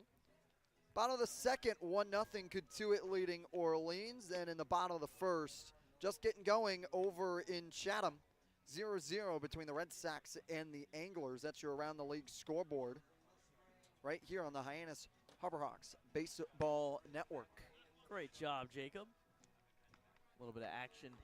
Sunday night action here in the Cape League as we get a new pitcher, Casey Hintz, the right-hander out of Arizona.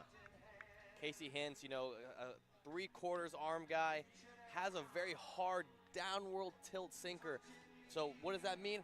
A lot of ground balls, guys. This guy ranks in the 95th percentile in vertical movement on that sinker. So that pitch is going hard, tops out about 91, 92 miles per hour, gets that downward tilt, misses barrel a lot, gets a lot of ground balls, and then to back it up, he has that slider to sweep in behind it.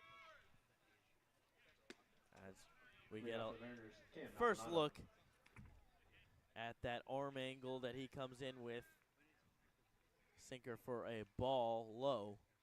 Gonna be a lot of pitches on the lower part of the zone. Similar pitch to what Tatalo struck out on.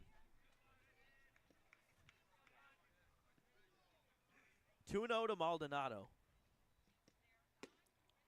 Another ball low. 3-0.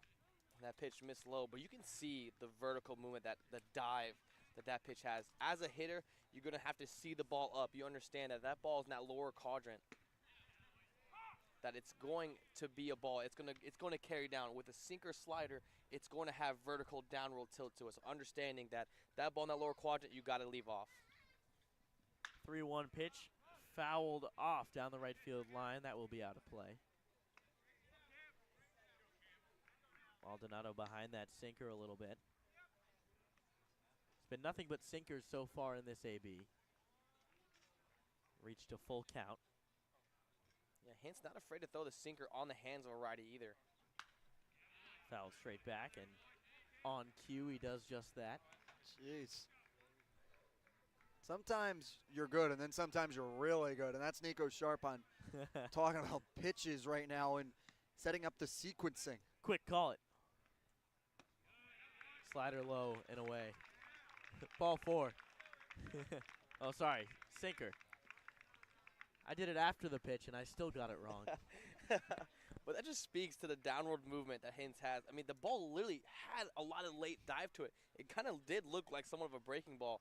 But then that pitch coming at 92, you know, it is a sinker, but that pitch has so much downward angle to it. That's a great take there from Harwich. That pitch just off the plate on the outside for ball one.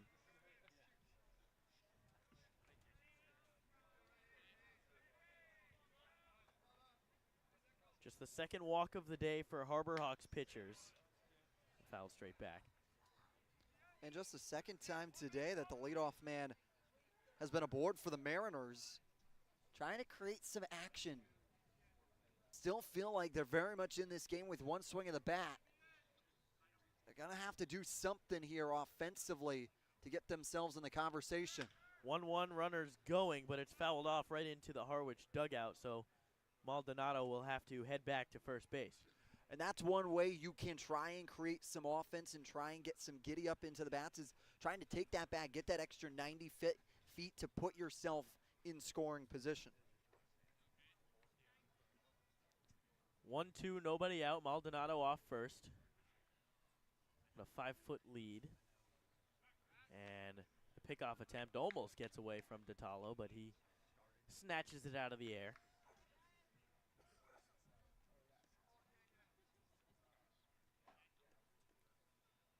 The 1-2 again is inside, ball 2. Try to flip in that slider right there. You know, he's been working sinkers so hard right there. Tries to flip it over, tries to get it on that inner corner right there. Just misses a little bit arm side for the ball. 2-2 to Arndt. There goes Maldonado. That ball fouled off the mask of Manny Garza. 2-2 again. Quick little check if the lights are on. And coming up out of the squat here, and it goes right back into the face mask. And it's a quick one that goes right back, and more ricochets off the mask than anything. It's not the actual contact of it, it's the ricochet factor of the ball shaking it and moving the mask and moving your head with it. 2-2 fouled straight back. Garza may have a play on it. He calls for it and makes the play in foul territory. Foul pop up to the catcher, and there is one down. From Georgia, number 29, Robbie Burnett.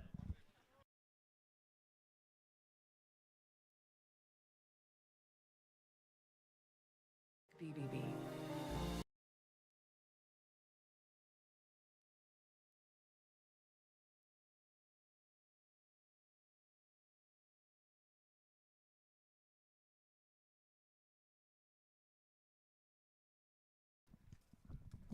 Sorry, some technical difficulties there, as didn't miss a pitch though, as Casey Hintz has now thrown over to first base 2 times. Maldonado diving back safely, but just barely. One away for Robbie Burnett here. Left-hander at the plate, grounds one. Double play ball, Eric Snow. Flip to Gazdar for 1, on to first, Ditalo for 2. A 4-6-3 double play will end this 7th inning. 5-1, Harbor Hawks lead going into the top of the 8th.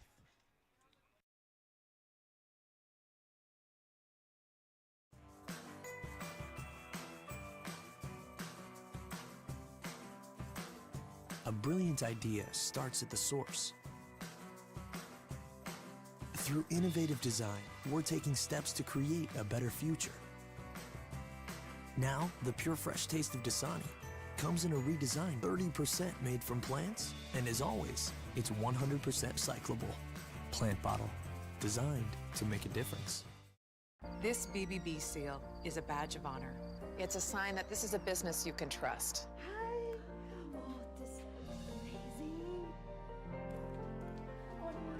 Each year, millions of people see the BBB seal on a door or a window or a website and breathe a little easier. See the seal and know you've made. Top of the 8th inning, Zach York, the designated hitter, has been ready and waiting for quite a bit now, and he will face the new pitcher, the left-hander, Michael Benzer. 6'4" southpaw. coming in from Houston and plays at Houston, playing in his hometown. Pretty cool story there. Tall, 6'4" frame, fastball slider, guys. We're going to see a lot of fastball slider mix up here. Tunnels that slider right behind it. You know, a lot of these bullpen guys really going to that two-pitch mix from the southpaw. You know, he got a good amount of innings for Houston in this past couple years. Only got 14 this past year. So look for him to get a lot of innings for these Harwich Mariners as he comes in here late in the game. And for Harwich in this situation, they just got to try and keep the bats closed of the Harbor Hawks to give themselves an opportunity to get some more movement on the base passes themselves. Got to give yourself a chance defensively to allow your offense to pick up here.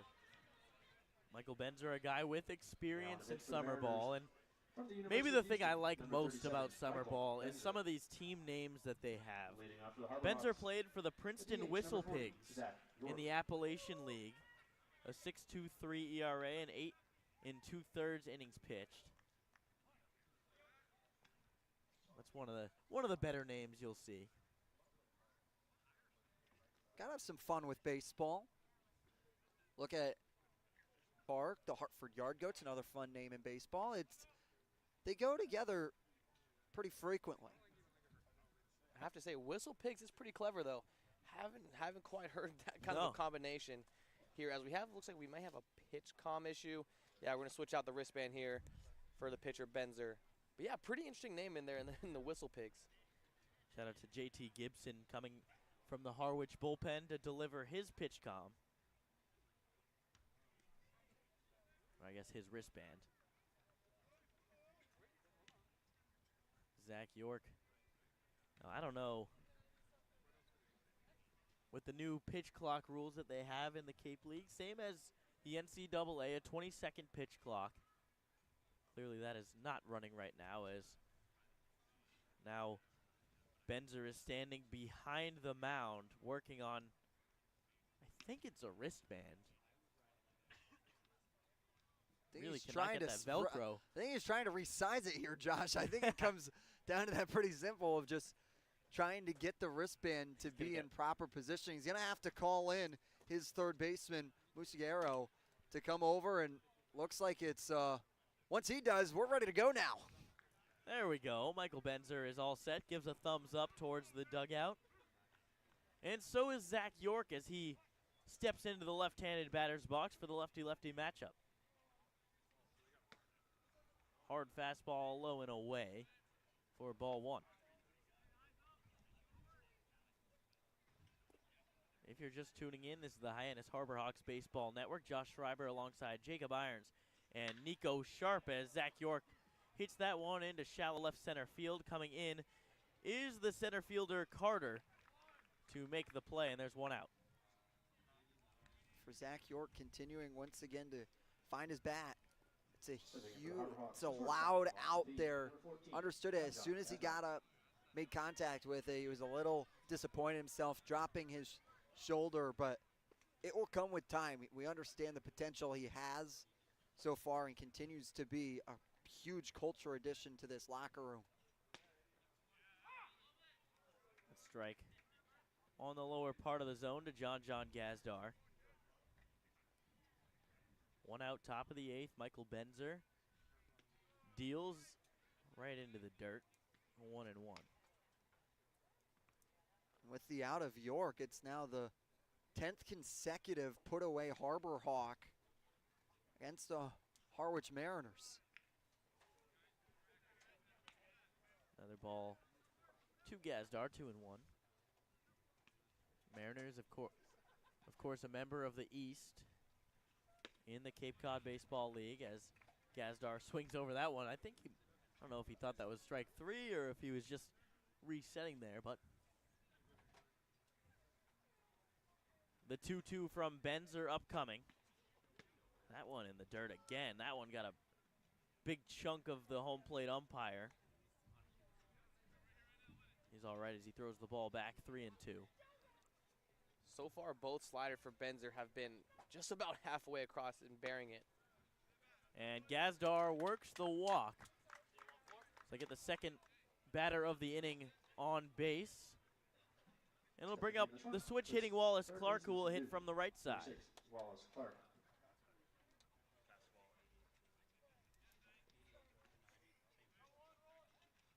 Wallace Clark had a single in the second and a walk in the fourth, and then struck out swinging back in the fifth.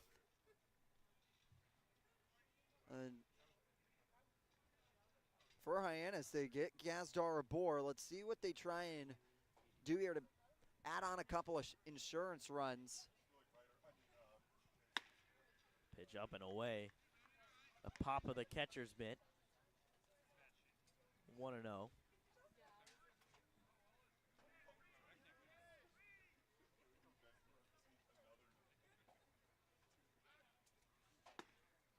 The next pitch in there for a strike, 1-1. So far, Benzer working in that upper part. Out at second as they rule that it was dropped on the transfer.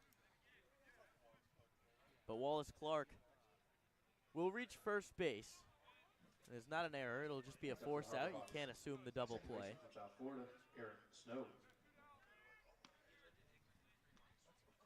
Clark hit that one on the screws, though.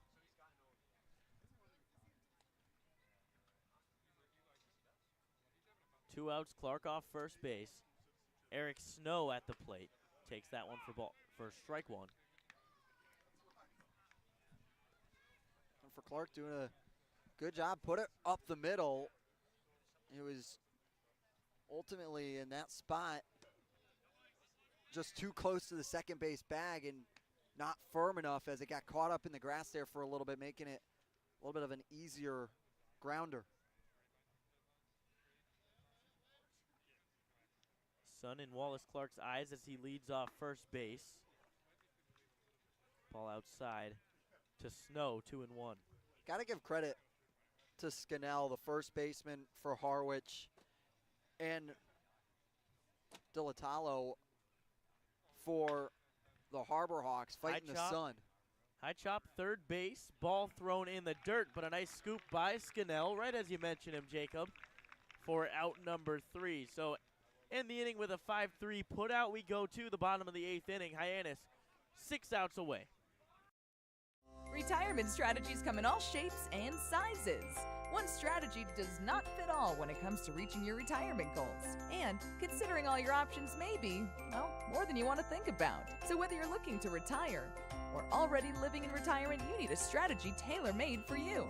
Fairway Financial can create a personal retirement strategy just for you, designed to take care of you and your loved ones. Call us today at 508-398-3337.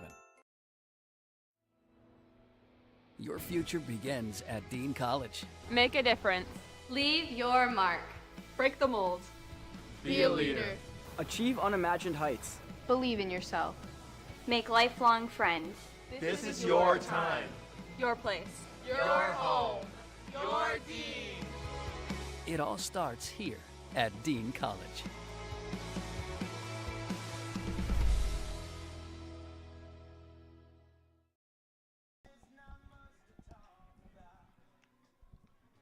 Back here, bottom of the 8th inning. You're at this game. Hope you've had the time to sit down, grab your Cape Cod potato chips, and enjoy a really nice ball game. Hyannis Harbor Hawks leading 5-1 in the bottom of the 8th.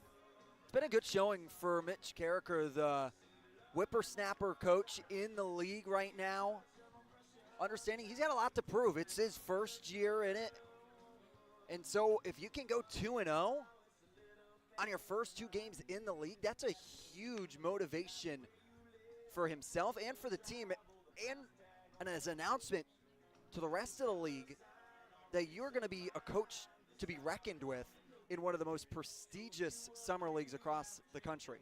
No doubt, and the way he's doing it, it just puts so much pressure on the defense at all times. He says, we are going to play small ball. We're going to be contact guys. We're going to steal a lot of bases. We're going to run hard. We're going to take that extra base when we can. We're going to put pressure on you at all times. Our pitchers, we're going to throw strikes. We're going to go right at guys. We're not going to waste pitches. We're going to go right at them. So far, so good. And like you said, him being the field manager, we're really excited to have him here at the Harbor Hawks, and he's implemented a great game plan so far. We got another new wing in here for the Harbor Hawks. He's got a nice 90-mile-per-hour fastball. Got a lot of arm side run. You know, he has a changeup and slider that are hard breaking and that he'll use a lot too, especially against the righties. He deals first pitch strike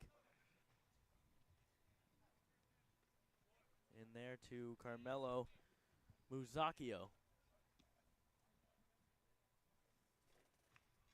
Another 0-1 pitch, grounded to Clark. He gets a nice hop, throw on to first base in time for out number 1.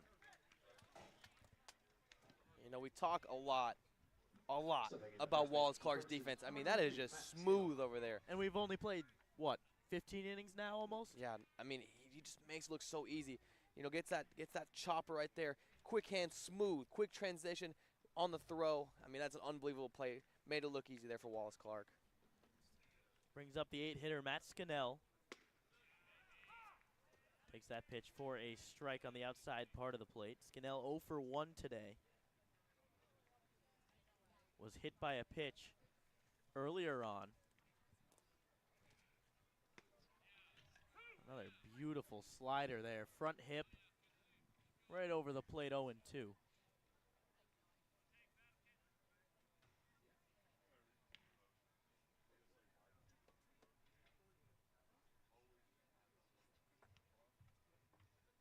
The 0-2 pitch.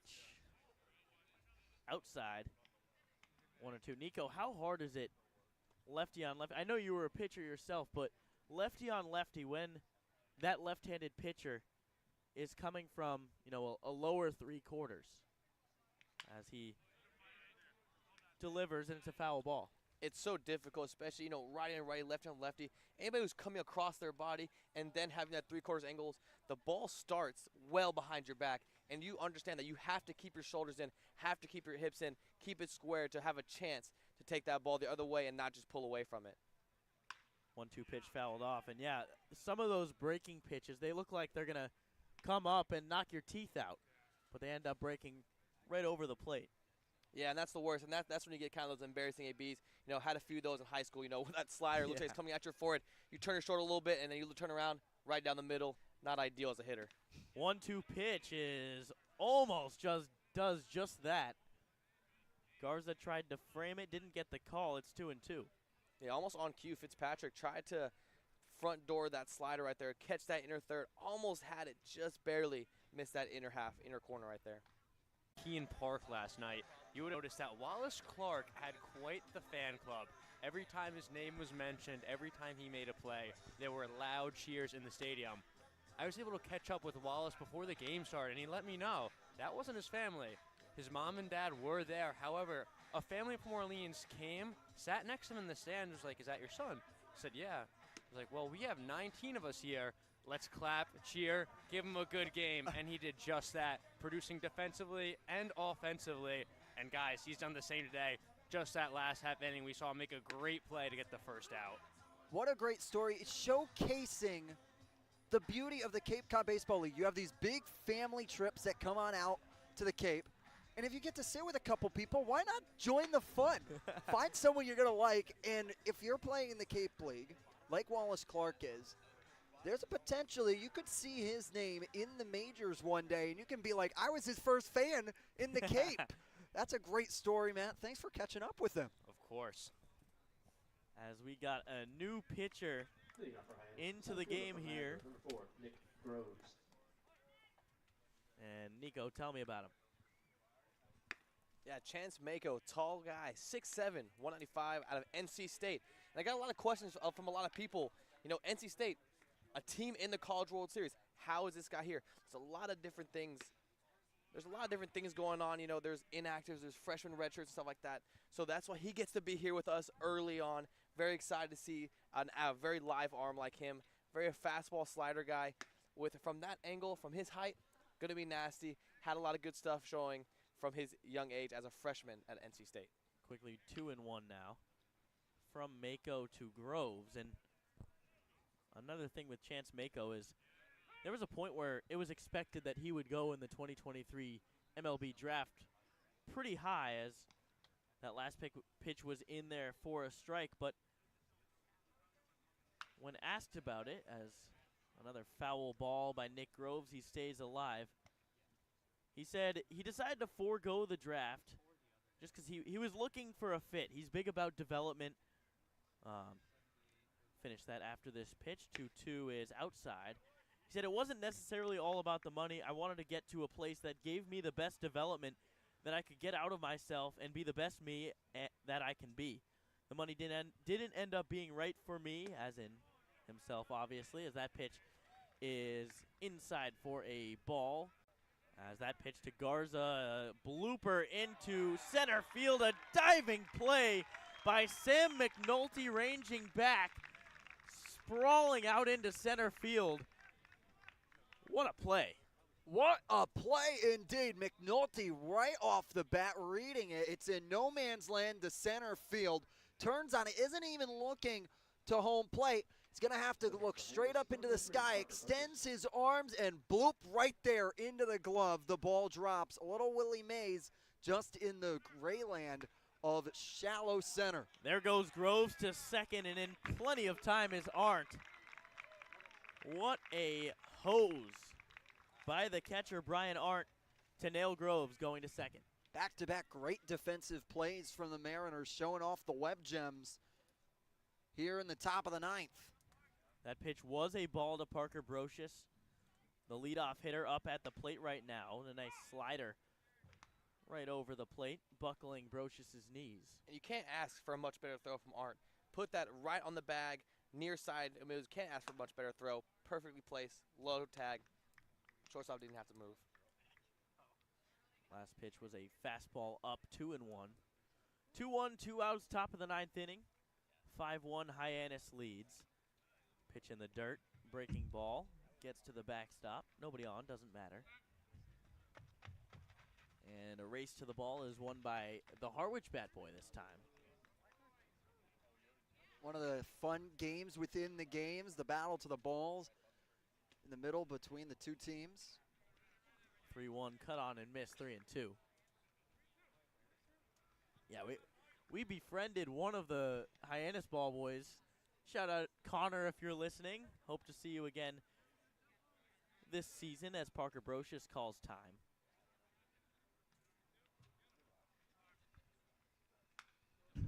Fouls that one straight back into the backstop. And another race to the ball, and this time it is the Hyannis ball boy to win it. Gets a nice cheer.